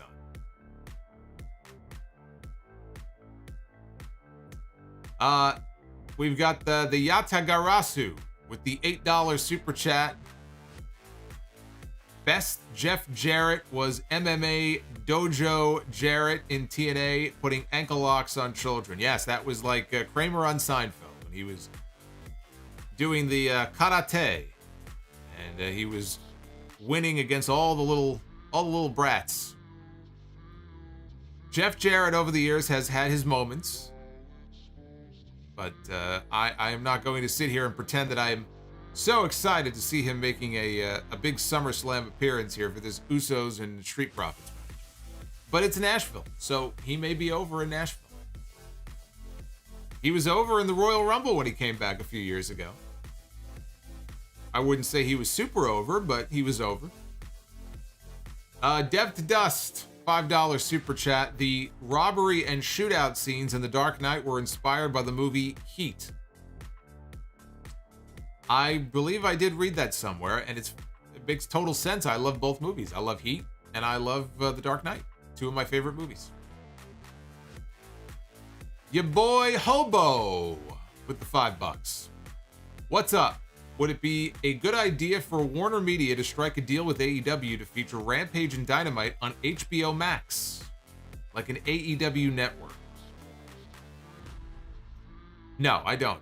For the same reason, I don't think it would be a good idea for WWE to put Raw on Peacock, because we're not yet at that point where I feel like it would make a lot of sense to do that. You need to be on television. You want maximum visibility. You want to be on one of the networks like SmackDown is, or at least on one of the major cable channels, which both WWE and AEW are. USA is still a major cable station. TNT and TBS, right? They're in 95 million homes or 100 million homes. You're going to take that off and put it on a streaming service that has how many subscribers? Do we even know? So I think that would be a bad idea right now. That could be where things go. 5 years from now, maybe that's where things go. But I think they definitely should get some content on HBO Max. Maybe that, Ring of Honor on HBO Max. I wouldn't put AEW on HBO Max, but maybe Ring of Honor on HBO Max could be like an interesting test for Warner Media to kind of test the waters on that and see how it does. See if it generates any interest, see if they can track how many people are watching it. I'm sure internally they can track all that shit. Maybe that's a good landing spot for Ring of Honor. 420 baked chicken con flavor with the $2 super chat. Any interest in A&E's WWE Rivals series? I saw that they did one for Bret Hart and Shawn Michaels. I'm going to try. I have not watched it. I am going to try to watch that and the Undertaker doc this weekend, but I'm very busy. I don't know if I'll be able to get them all in before I do the show on Sunday. If I do, I will review them. So yes, I do want to watch them, but I just have not had time to give them a watch yet. Derek Fleming, TV14 stands for ages 14 and below. This show sucks. K-Dog's Kennel with the $5. Thoughts on Theory holding the briefcase until Cody comes back, cashing in on him once he inevitably wins the world title. SummerSlam is too obvious. Yeah, I would not have him cash in. I would not have him cash in and win the championship at SummerSlam. I would have him hold on to the briefcase. I think, though, that if you build to Cody's big comeback, if Cody wins the Royal Rumble, and if Cody goes to WrestleMania, if they don't get The Rock, it's going to be Cody and Roman. If Cody wins the title, and then all of a sudden Theory comes and cashes in, you have had a heel champion by that point for 2.5 years, and he finally loses the titles, and then another heel comes in 5 minutes later and cashes in and takes them away. I don't know about that. I feel like this run for Roman as a heel, a dominant heel, has gone on for so long. And I know Theory is a different type of heel, but do you really want to do that? You want to take the title of Roman, put it on Cody, and just put it right back on another heel? I don't think I would want to do that. But I agree, SummerSlam would be way too soon for that to happen. Dr. Scorpio. I can't wait for Triple M segment next week. It's going to be a great train wreck to watch. Dallas Caballero. Hopefully Jarrett being the referee leads to slap nuts against the tribal chief at WrestleMania. Jarrett wins in the end and TNA gets revenge. Food Hive, you're a heel for adding SmackDown to the Friday streams. Hey, you almost have to. Nobody cares. You look at the numbers, you give the people what they want. The numbers spoke for themselves. Even the people who hate SmackDown, they want to at least know what's going on SmackDown, or they want to be filled in on the show so they don't have to watch it. The numbers for SmackDown on Friday are generally much better than they would be for Rampage alone. And since I was already watching Rampage, it didn't make any sense to not watch SmackDown. If I already watched SmackDown, why wouldn't I talk about it? So that's why I did what I did. And If that makes me a heel, then I'm okay with that. I embrace the heel role. I am a heel at heart. Wait until you see the next Sound Off Gamer, which is going to be dropping next week. Spicy dried chicken. Here's my WWE brain cell idea. I thought that said brain dead idea. I read that too fast. I mean, you're talking about WWE creative, brain dead. I mean, it kind of all goes together, you know? It kind of makes sense. But his idea is a program with Lacey Evans against Alexa Bliss with Lily the Doll. What does that mean, by the way? Brain cell? Maybe he meant brain dead. Is that what you meant? I think he meant brain dead. I'm just thinking now, brain cell. What the fuck does that even mean? That doesn't even make any sense. WWE's brain cell idea. Shaquille Oatmeal with the $4.99. End a year-long debate between my friend and I. Who is the better wrestler, Triple H or Eddie Guerrero? And is Triple H a top 15 wrestler of all time? I appreciate you. Oh, well, you're going to get some really divided opinion on this. Me personally, better wrestler. Better wrestler. Eddie Guerrero or Triple H? Triple H was the better heel. Triple H at times in his career was a fantastic heel. And Eddie was a very good heel as well, but he was never kind of at that top level as a heel the way that Triple H was. Eddie was a more beloved babyface, though, than Triple H ever was. So he kind of had a leg up on him in that way. Eddie, before he really just wore himself down there, and physically, I don't know if you could pinpoint what the year was that he really began his descent. And you go back and watch a lot of his stuff in 2005, the year he died. I mean, you could tell he was in pain, but you could tell like he was also just not physically at his best. And he also had put on so much muscle mass for a guy his size, you know, and Benoit was the same thing. You know, they were carrying around so much muscle mass that they didn't have earlier in their career, and they probably should never have had. And I think it diminished their skills as time went on as far as their in-ring ability is concerned. But Eddie, you know, Eddie was just, as a character and as a personality, when he was on, I mean, he was the fucking man. So, me personally, I probably would go with Eddie over Triple H. Do I consider Triple H to be top 15 of all time? I don't. I don't think he would be on my top 15. That's my opinion. We've got Food Hive. The real painmaker is whoever runs creative at WWE. Well said. Spicy dried chicken. Okada over White. Naito over Ospreay. It is coming. Like Veer. Andre Israel. Buy, rent, or sell on a new super chat. 1, Security Geeks. 2, Anthony Bowen's Scissor Me Daddy Ass. Or 3, Drew McIntyre's giant plastic bending sword. I don't know. Darth Panic showing love to Solomonster and the Sound Off family from Petco Park. I've never been to Petco Park, but I've heard it's one of the nicest stadiums in all of baseball.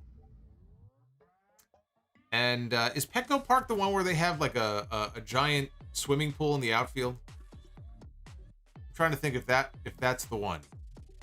I don't remember. It might be, but I've heard that Petco Park is actually a very nice park. Spicy dry chicken. My G1 Climax 32 winners is Naito over Okada. Okay. At least he has finally settled on one winner. Unlike, was it a couple of years ago where he was rattling off a whole bunch of names? Groovy Goose. Have you ever watched Pat McAfee's show outside of wrestling-related interviews and content? It's entertaining. I will give it that. I've checked it out here and there. I'm not really big into all the football discussion and everything, so I'm not really going to be, watching any sport shows every day or every week. It looks like an entertaining show, though. Pat's very good at what he does. Angry Magma. It was under $100. I was drunk when I wrote that. See, now he's backtracking. Now he's ashamed of what he has done. It's okay, brother. We all make mistakes. You don't have to shy away from it. King Bling Blah. Why don't you do Raw reviews, but do SmackDown reviews on YouTube? Because I'm already watching Rampage on Fridays, so doing SmackDown and kind of pulling them together made sense. And a lot of times I don't watch Raw live. So I can't go live if I don't watch the show. It's as simple as that. Raw is a painful show to watch. I mean, it is painful to watch. It could even, I'm not even saying necessarily just from a creative standpoint. I have a lot of trouble just kind of focusing and watching Raw in one sitting. Whereas I used to do that every single week. I'd plop myself right down in front of the television and I would just watch an entire 2-hour Raw. Once they went to 3 hours and the shows progressively got worse, and all the commercials and everything, it's impossible for me. It's impossible for me to sit through a 3-hour show. I could sit through a 3 or 4 hour pay-per-view, but to sit through a 3-hour Raw with all the various like non-wrestling segments and all the ad breaks and everything, I can't do it. The idea of doing that every single week and spending my Monday nights doing that every week is not appealing to me.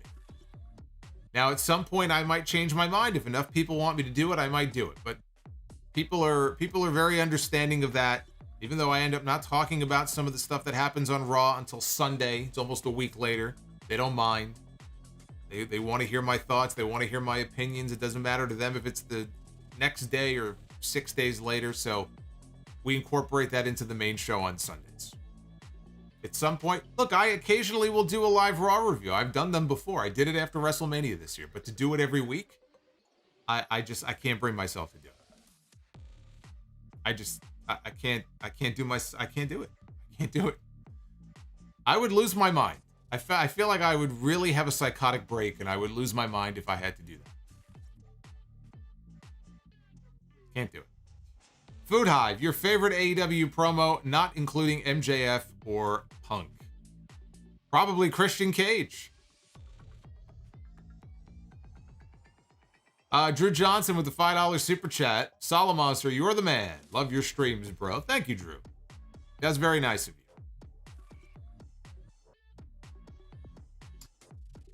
Paul Heyman.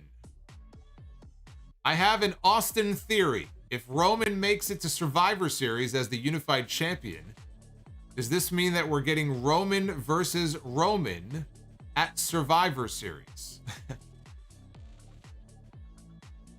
I didn't really think about it that way. But the brother might actually have to beat himself. He might have to beat himself at Survivor Series.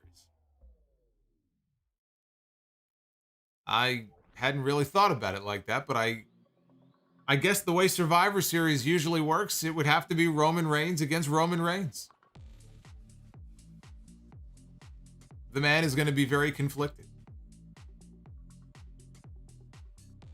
He might beat himself over the head with a kendo stick and knock himself out.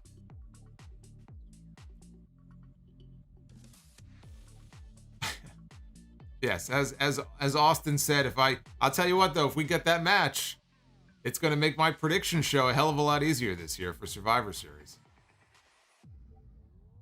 I have a hunch that Roman would go over in that match.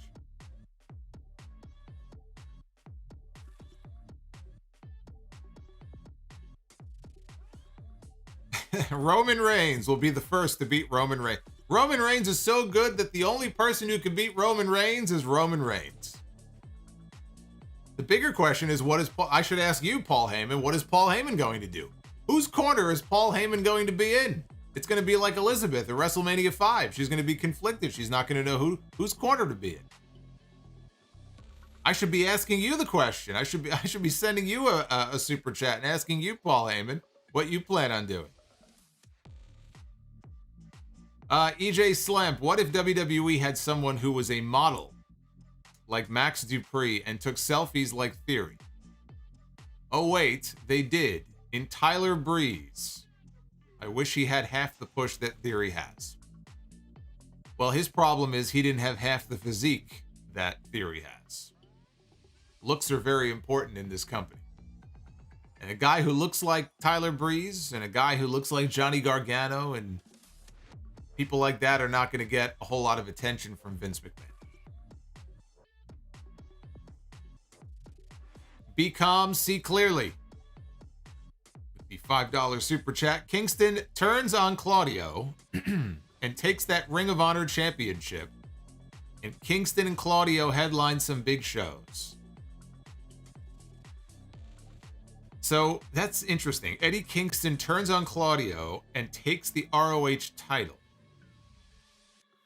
That's assuming that Claudio wins the title next weekend. That's possible. That's possible. EJ Slamp, how many ballparks have you been to? I've been to 13. I might be going to Petco Park in September, and it is Chase Field in Phoenix that has the pool. Ah, yes, Chase Field. That's where they did the Royal Rumble a few years ago. That's what I was thinking of. That's what I was thinking of. They had the pool that was closed, unfortunately. I remember I pitched this whole idea where they were going to have heavy machinery, you know, cooking steaks in the outfield by the pool, hanging out in the pool during the Rumble pay-per-view. I was so disappointed they didn't do it. I fed them this great idea, and they did nothing with it. How many ballparks have I been to? I've been to, I've been to some ballparks that aren't even there anymore. I was, obviously Shea Stadium when I was younger. But Citi Field, the old Yankee. I have not been to the new Yankee Stadium, but the old Yankee Stadium, Shea Stadium, Citi Field, Citizens Bank Park, with all of those horrible Philadelphia fans who saw me in my Mets t-shirt. I've never felt more threatened in my entire life. Walking through that park, right? Is it Citizens Bank Park? Whatever the park is there in Philadelphia.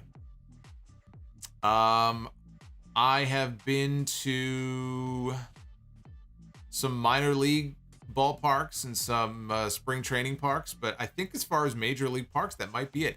Now, I've been to the Sky Dome in Toronto. Although I guess that wouldn't count. I think I was at the Sky Dome in 95. That was a long time ago, but I guess that's not really I guess that's not a park that would be on the list, though.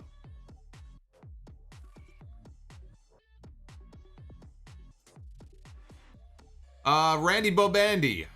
Who would have been easier to book to be the champion in 2005? Snitsky or Heidenreich? Heidenreich, he was a fucking waste. Heidenreich, I could not look at Heidenreich and not see the guy that used to be in the Energizer battery commercials. Like there was a guy back in the 80s, and I don't know his name. I don't know who he is. I don't even know if he's still alive. He had this like crop top look with this blonde hair, and he was in the Energizer commercials with the bunny. And that was like their big marketing campaign for a while. Every time I would see Heidenreich on WWE, it made me think of the Energizer guy. The Energizer guy in the commercial had more personality and charisma than Heidenreich did. All I remember Heidenreich for was that he molested Michael Cole on SmackDown once. That's his claim to fame. I know he was LOD 5000 or whatever the fuck, the new Road Warriors, whatever they called them. But he molested Michael Cole. If he ever goes into the Hall of Fame, that's the only thing they're going to be able to show in his video package. They should have Michael Cole do the induction. What else did he ever do? Snitsky actually amused me. So if I had to choose between one of them, I have to go with Gene Snitsky. Snitsky was funny. What do you remember about Gene? When you think of Gene Snitsky, what do you think of? What do you remember, right? What's the number one thing you remember about Gene Snitsky? It wasn't my fault. It wasn't my fault. Punting the baby into the crowd, right? He had a foot fetish. Those are the three things you remember about Gene Snitsky. It wasn't my fault. He punted a baby into the crowd, and he had a foot fetish. And I think on one episode of Raw, he was basically like eating Lita's feet. That's what you remember about Gene Snitsky. That's more than I can say for Heidenreich. What a terrible time in WWE. The undercard in WWE in some of those mid-2000 years was very, very suspect. Suspect at best. And Food Hive, Austin Theory is Sammy Guevara with a briefcase. Austin Theory is Sammy Guevara with at least some common sense, who doesn't do stupid shit in the ring. And Food Hive wants to know, wait a minute, what happened to Michael Cole? I'm not going to get into that again. There was an incident that we shall not discuss many years ago on SmackDown where Michael Cole was basically assaulted. We'll say assaulted from behind by Mr. Heidenreich.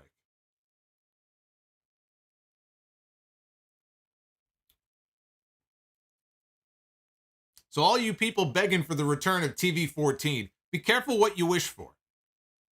Because remember, the same 76-year-old brain that came up with that is the same one booking the show today. You be careful what you wish for now.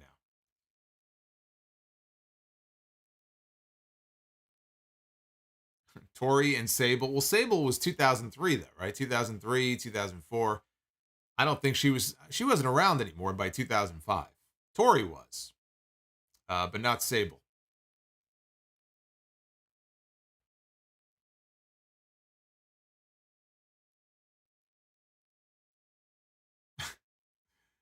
Yeah, well, that's another difference. Austin Theory, 10 years from now, will be a world champion still wrestling. Sammy Guevara, he keeps doing some of the stuff that he does. He's going to be in a wheelchair. Randy Bobandy, saw your last sound off. Ketchup belongs on hot dogs. You are a sick individual. I had somebody send me a message the other day telling me that in the state of Tennessee, there are people who have hot dogs with mayonnaise on them. That is revolting. That is absolutely these are the people that are going to cheer for Jeff Jarrett at SummerSlam this year. All you people going to Nashville for SummerSlam, at that stadium, you might just see people eating hot dogs with mayo on them. I am very happy to not be going to SummerSlam this year. I don't think I could handle the sight of that. That just sounds putrid to me.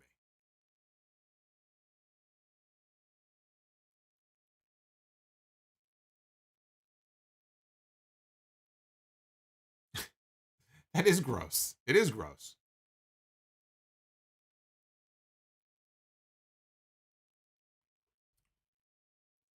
You don't put ketchup on a hot dog. You put ketchup on steak. Come on, everybody knows that. Mayonnaise is the devil's condiment. It's the devil's favorite condiment. Is that what the Demon Cain uses?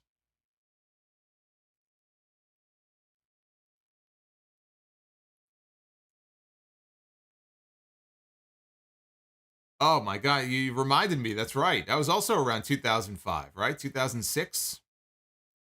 Because Kurt was gone in 2006. That's the year he left WWE, so it had to be maybe the year before that. He had that feud on SmackDown with Booker T, and he was obsessed with Charmel. He was obsessed with Booker, and he flat out said on television, I want to have hot bestiality sex with your wife. That's what he said. I want to have hot bestiality sex with your wife. That's what Kurt Angle said to Charmel. And I'm just thinking, boy, settle down, boy. Easy there, brother. Easy there, boy. Kurt Angle was, man.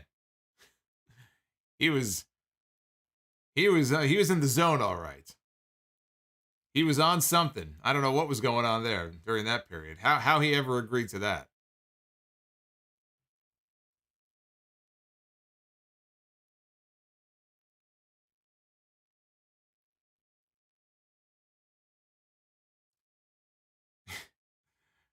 See, people forgot. They forgot that Kurt did that angle and said that. Then we had Perk Angle in TNA. We've had many phases of Kurt Angle. We had Kurt Angle, the Olympic champion, right? The 3 eyes, intensity, integrity, and intelligence. And then we had Kurt Angle, the machine, the wrestling machine in 2002, Bald Angle in 2002 and 2003. Then we had Bestiality Sex Kurt Angle in 2005. Then we had Perk Angle in TNA. And eventually we had the Raw General Manager Kurt Angle. For one night, we had Kurt Angle as a member of The Shield.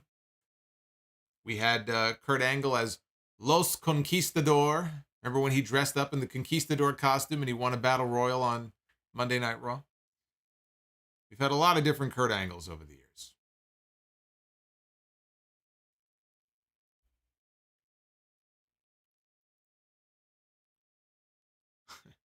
Dr. Scorpio might as well not put pineapple on a pizza. Jamin John, if the Brian Pillman Gunn segment happened today, what would the reaction be? I think social media would have a meltdown.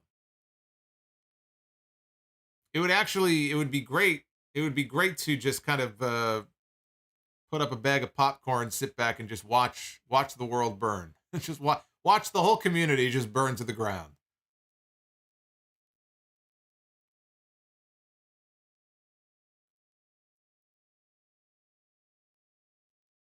Ah, yes. How could I forget Kurt with the cowboy hat, right? We had Comedy Kurt with Austin in the summer of 01.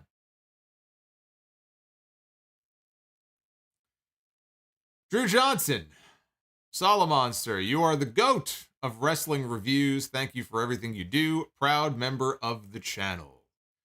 Well, Drew, I am proud to have you as a member of the channel. I am proud to have you on the streams. You have been a great supporter of my work, and I appreciate the sentiment. I know Drew's a big Shawn Michaels guy. I'm sure Drew enjoyed the Sexy Kurt segment when he was impersonating Shawn Michaels on SmackDown back in 2005.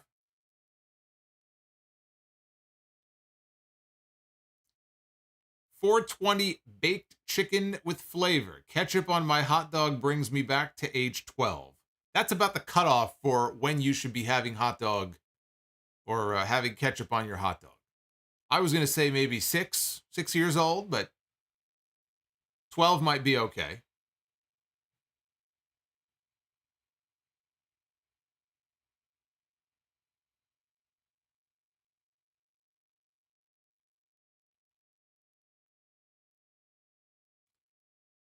Best Michael Jackson album in your opinion? Thriller. I mean, how is that even up for debate?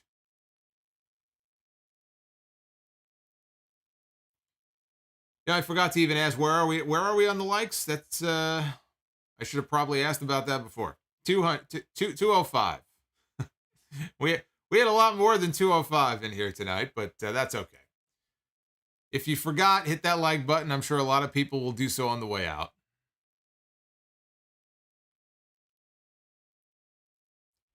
Maybe we can get to 250. We've got a few more coming in here. We've got Drew Johnson. Sexy Kurt was legit. That was a great segment. It was great to see Sherry, too. Took me a while before I realized that it was Sherry's voice at the beginning of Shawn's theme music. But it was nice to see her part of that segment. Spicy dried chicken. Having chicken and waffles with syrup is the best, though. Chicken and waffles. I never had chicken and waffles until one of the first meetups. Funny enough, one of the first Sound Off meetups that I ever did was at the there's a beer garden in it was over by the Barclays Center, the KBH. I have had a whole bunch of events at the KBH, and it was maybe the first one I ever did there. And I met up with all of you guys. We had a great turnout that night. I got a picture on my wall over there of we got the big crowd shot at the end of the meetup. It was me and like just a sea of people, like 100 or 150 people, however many people were there. And it was at that beer hall that I had chicken and waffles for the first time in my life. And I fell in love. And I thought, man, this is great that I didn't know about this until now. Because had I known about how great chicken and waffles were, I would be 400 pounds right now. I'd have to get a wide angle lens on this camera. It would be very bad. But I can attest now that I've had it the one time that chicken and waffles are fantastic. You lather on the syrup. It is quite good.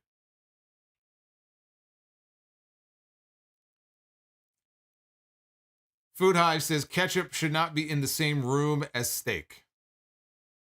I don't know, man. Don't knock it until you try it.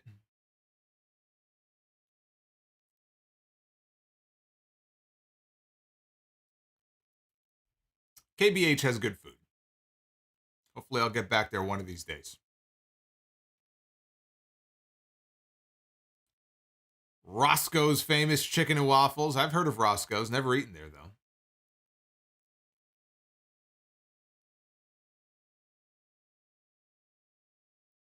Angle impersonating Cena was great. So, yeah, Big Show also. Big Show did a battle rap with Cena many years ago. And some of the comments in there would not go over very well today. But that's another famous segment. Yeah, Kurt, though. Kurt's had a lot of memorable segments over the years.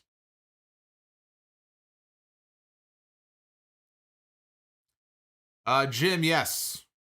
Jim Crawford, we can see your comments, or at least I can.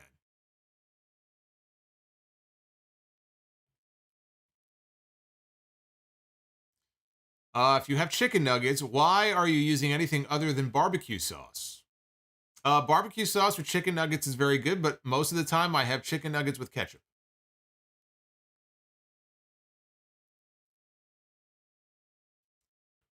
Yeah, the battle rap with Cena and Big Show, that's the one where he made the crack about Kobe Bryant. That's where Big Show looked at John Cena and he said, I think, what did he say? He goes, "You the white boy and I'm Kobe Bryant," or something. I forgot how the joke went, but Cena came back at him and just wrecked him.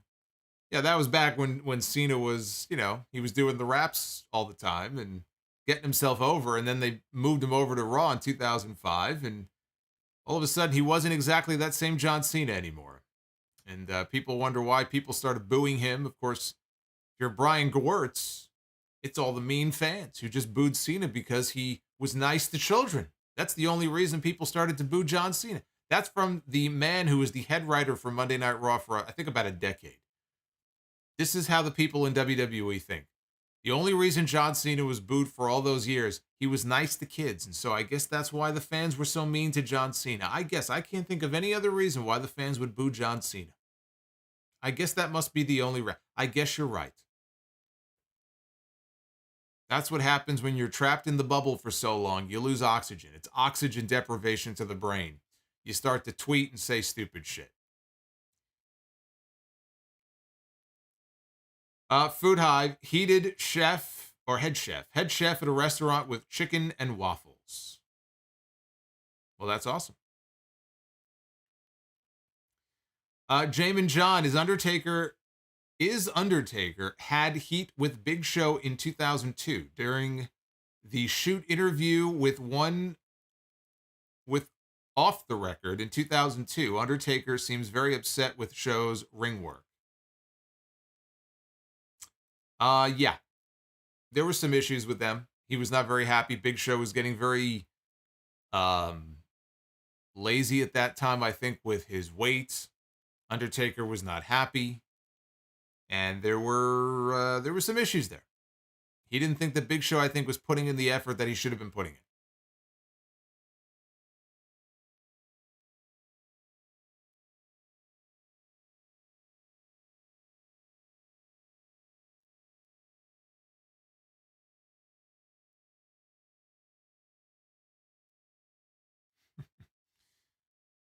Roman was a carbon copy of Cena until 2020. It's amazing the change in the Roman Reigns character when he took over and basically said to Vince McMahon, which is what he claims happened.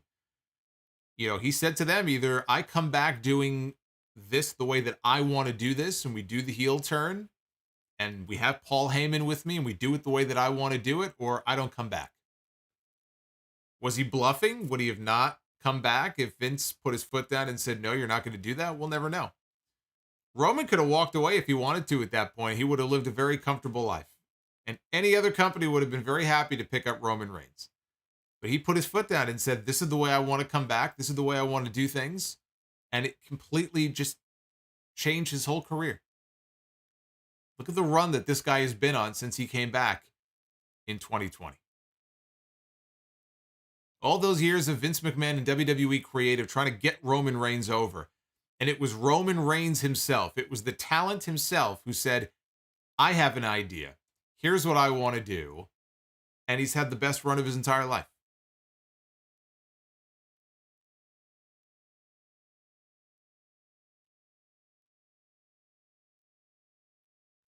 Ricky Edmond with the $10 super chat. If Steve Austin and Hogan had wrestled at WrestleMania 18 and Austin won, would these idiots consider that a passing of the torch since they say that about The Rock? Probably. You would have had some people saying that. They just love that expression. You know, he passed the torch. There was no torch passed. Hogan passed the torch to somebody who left. And Hogan actually spent more time on the roster that year than Rock probably did. So, you tell me, was that a passing of the torch?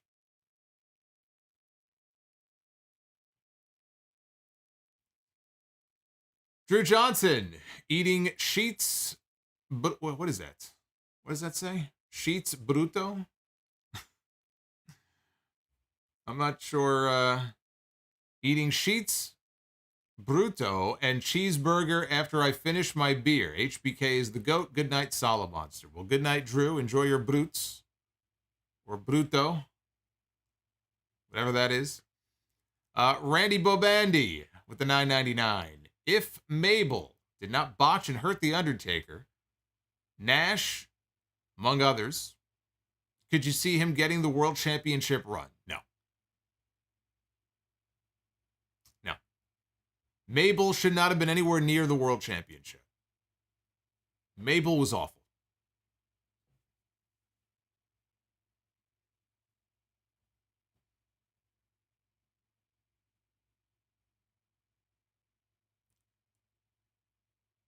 They should have turned Roman heel back in 2015.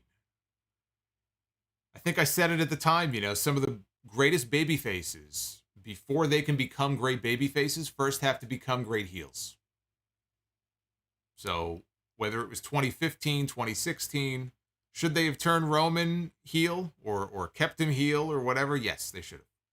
They didn't. Vince got it in his head that we need him to be the new top babyface to replace John Cena. And the way they went about pushing him was all wrong. I mean, it didn't get any worse than the whole suffer and succotash thing on SmackDown. I mean, that was when Vince was personally writing Roman's promos for. He wanted to be so hands-on with this guy. He was writing his material for him. And we ended up with Roman Reigns doing that segment on SmackDown. I think he was in the ring with Seth Rollins. And I think that was the promo. At one point, he kind of looks into the hard camera and winks like he's breaking the fourth wall. And then he had that comment. He goes, suffering, succotash. And I had douche chills going up my arm, and I didn't even write the damn segment. I felt so bad for Roman having to deliver that, because you knew that in his head, he knew it was shit.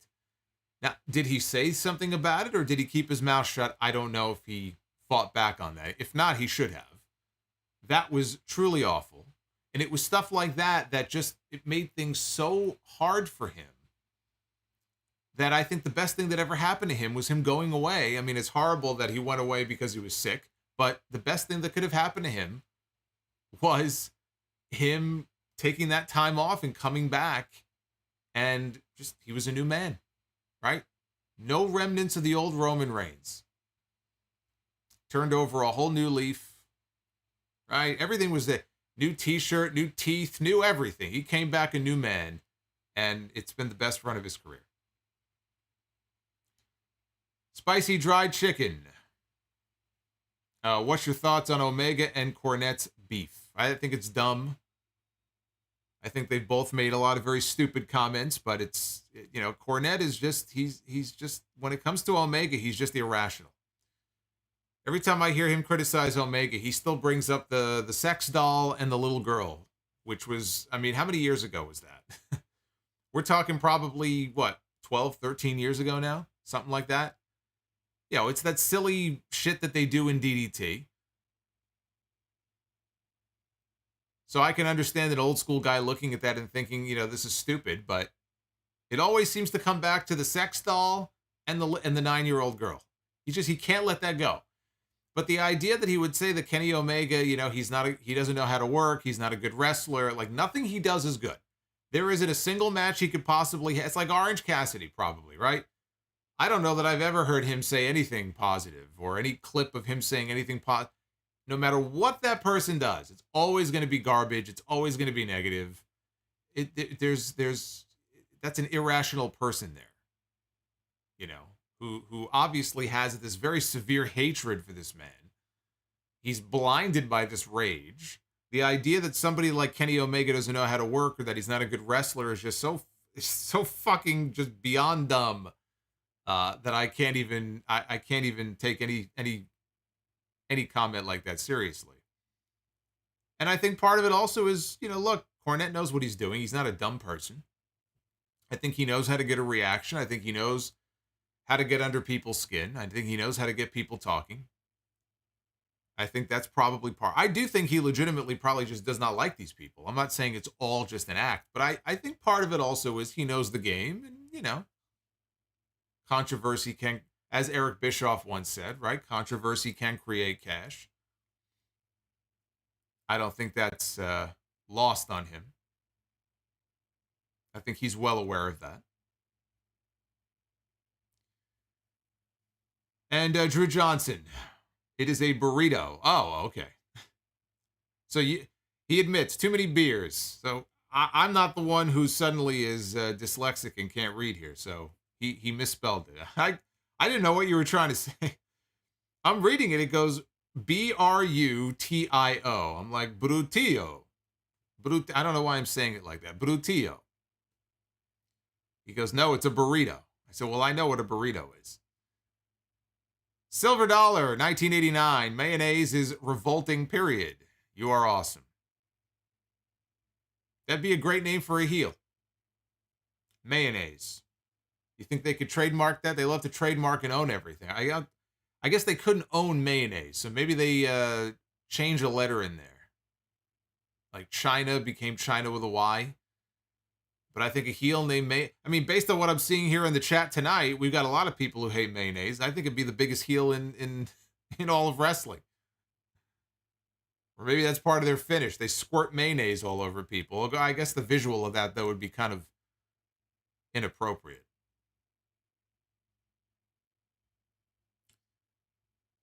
Are they remaking Big Trouble in Little China? Why? What's the purpose of doing that?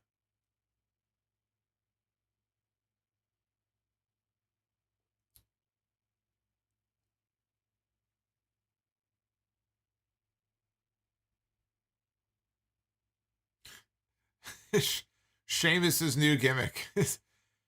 It wouldn't make sense for Sheamus because it would just kind of blend in, you know.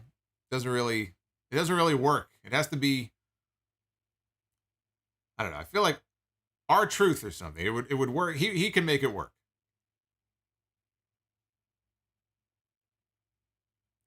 That's right. Cena used to call Sheamus a jar of mayonnaise.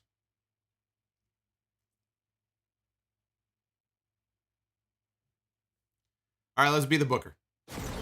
Ladies and gentlemen, it is now time to be the booker. It's getting late. I want to make sure we be the booker here tonight before I let you guys go here. Can't let you get away without doing that first.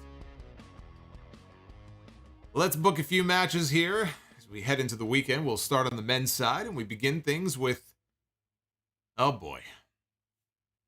Weren't we just talking about Jim Cornette? I'm talking about Jim Cornette, and all of a sudden I have a picture of Vince Russo on my screen. And somewhere, Cornette, his ears are ringing. His blood is boiling. Oh, boy. Former WCW champion, bro. Bro, you want to be the Booker, bro? You think you could do my job, bro? You can't do my job, bro. I'll have you know, Cornette is in this thing, so wouldn't that be something? Wouldn't that be something if it landed on him? It'll be Vince Russo going one-on-one with Brock Lesnar. Yes! I love it. I love it. I get to see Brock Lesnar suplex Vince Russo around 20 times. Release German suplexes. What can be better than that? Book it. Book it. That's a fucking match I'd love to see. Let's see Vince Russo running for his life, trying to get away from Brock Lesnar. I love it. That I would pay to see.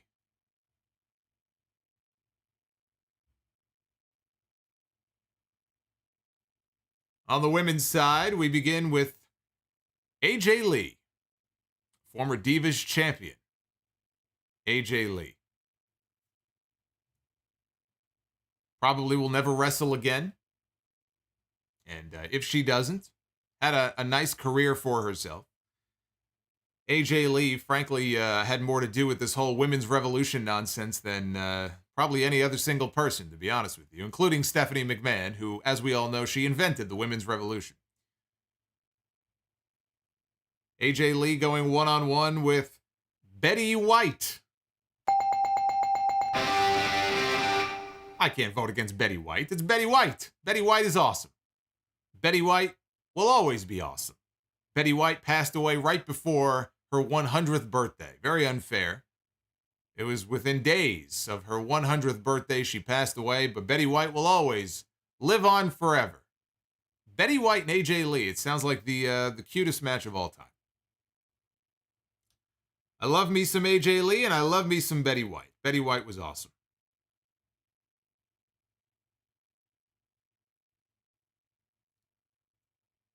So now we go to the tag team side, and what do we have? We begin with Hulk Hogan and Edge. Former tag team champions. In fact, it was 20 years ago this month, on July 4th, that Hogan and Edge won the tag team titles on SmackDown from the Un-Americans. And I believe, was it the Un-Americans? Or was it Billy and Chuck? Well, I know they lost the belts to the Un-Americans. All of a sudden, I'm not sure if they beat the Un-Americans or if they just lost them back to the Un-Americans. But in any event, they were tag team champions there for a few weeks. Let's see. Hulk Hogan and Edge are going to be taking on the dream team of Greg the Hammer Valentine and Hogan's BFF, or former BFF, Brutus the Barber Beefcake.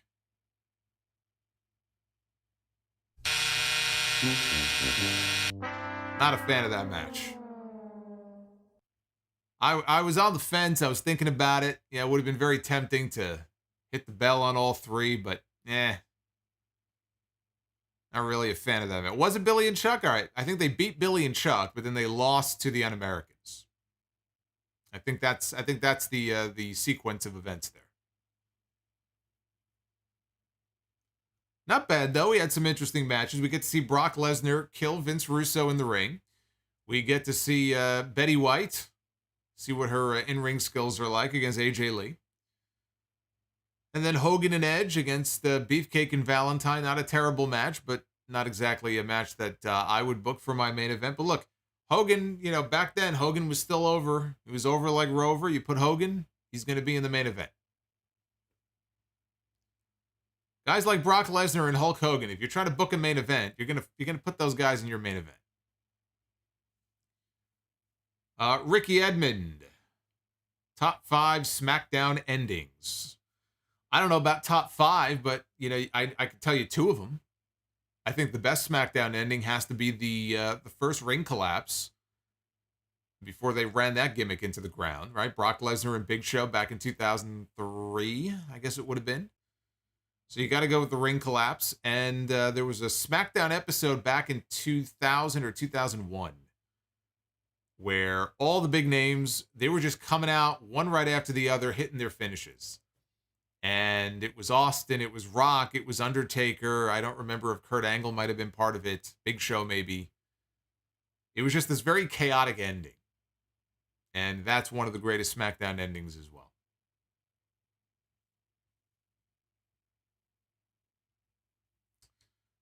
Food Hive, Billy and Chuck, greatest theme and greatest wedding.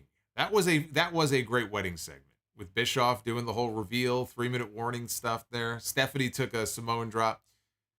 The Bischoff thing, that was one of those rare segments that on paper it's like, okay, this is gonna suck. This is gonna be terrible. And it ended up being actually a very good segment, a very memorable segment.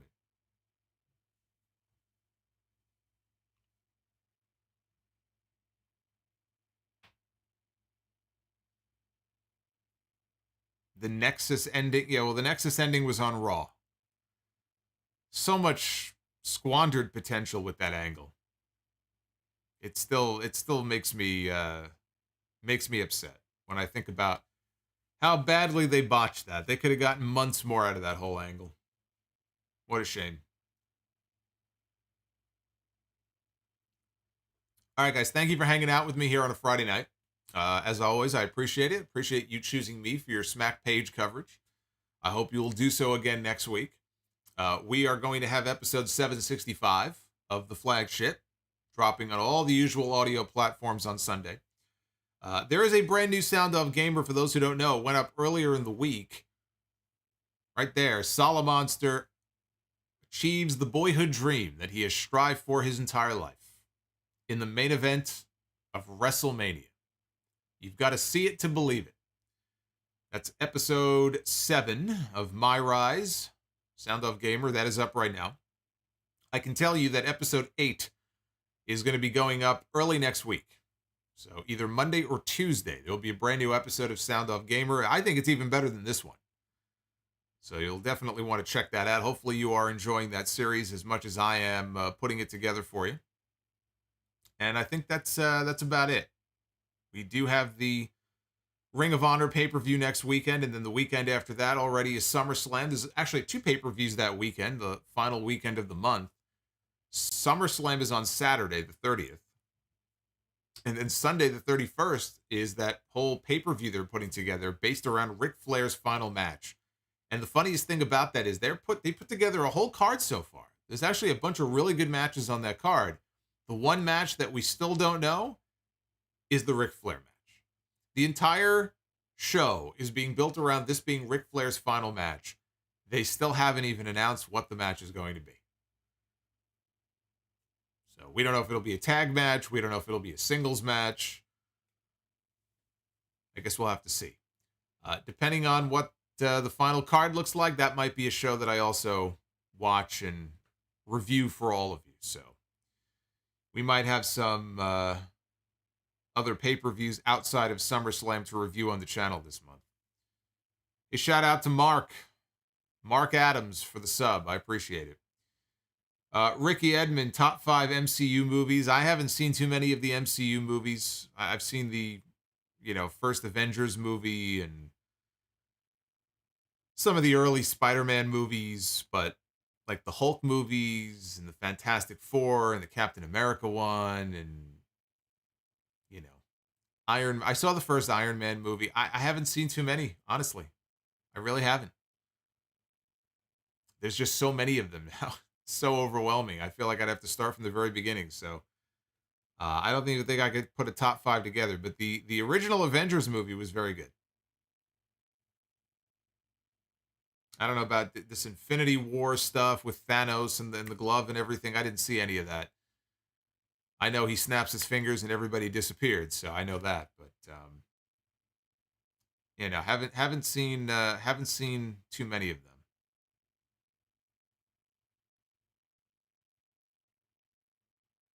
Oh, thank you. Thank you, Food Hive, for correcting me. I forgot. Every time I say SummerSlam, I am forgetting to put the word the in tribute to Bret Hart. I have to call it the SummerSlam. I stand corrected. It is the SummerSlam.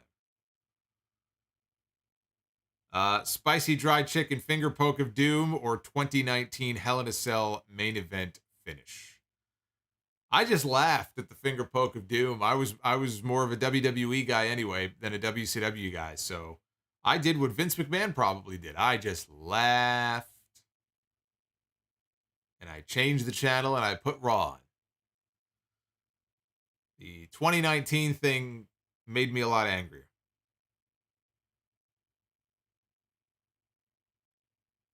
Would Solomonster disappear in the snap? In the Thanos snap? No, I am immune. I am immune from that. It would have no effect on me. I wish I could snap my fingers and make Raw and SmackDown disappear.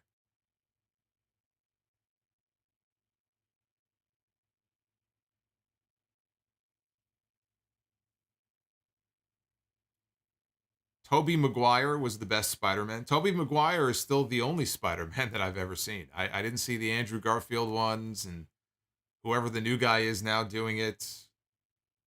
Who's the new guy now doing it? Isn't it like one of the Jonas Brothers or something? I don't know.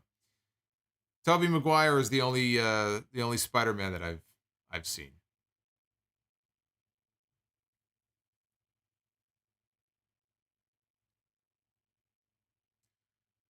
Finger poke to say the Finger Poke of Doom killed WCW is, you know, that's giving that a little too much credit. There was no one thing that killed WCW.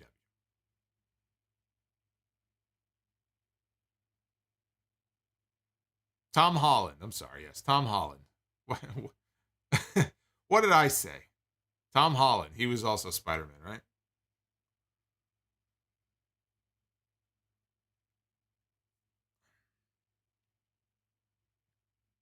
I'd tell you what, I think I would have made a good Peter Parker.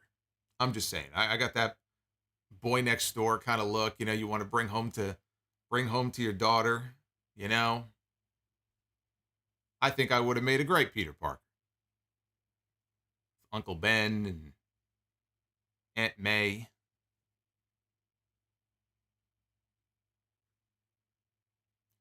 All right, I'm gonna get out of here now. I'm auditioning for Spider-Man here on my stream.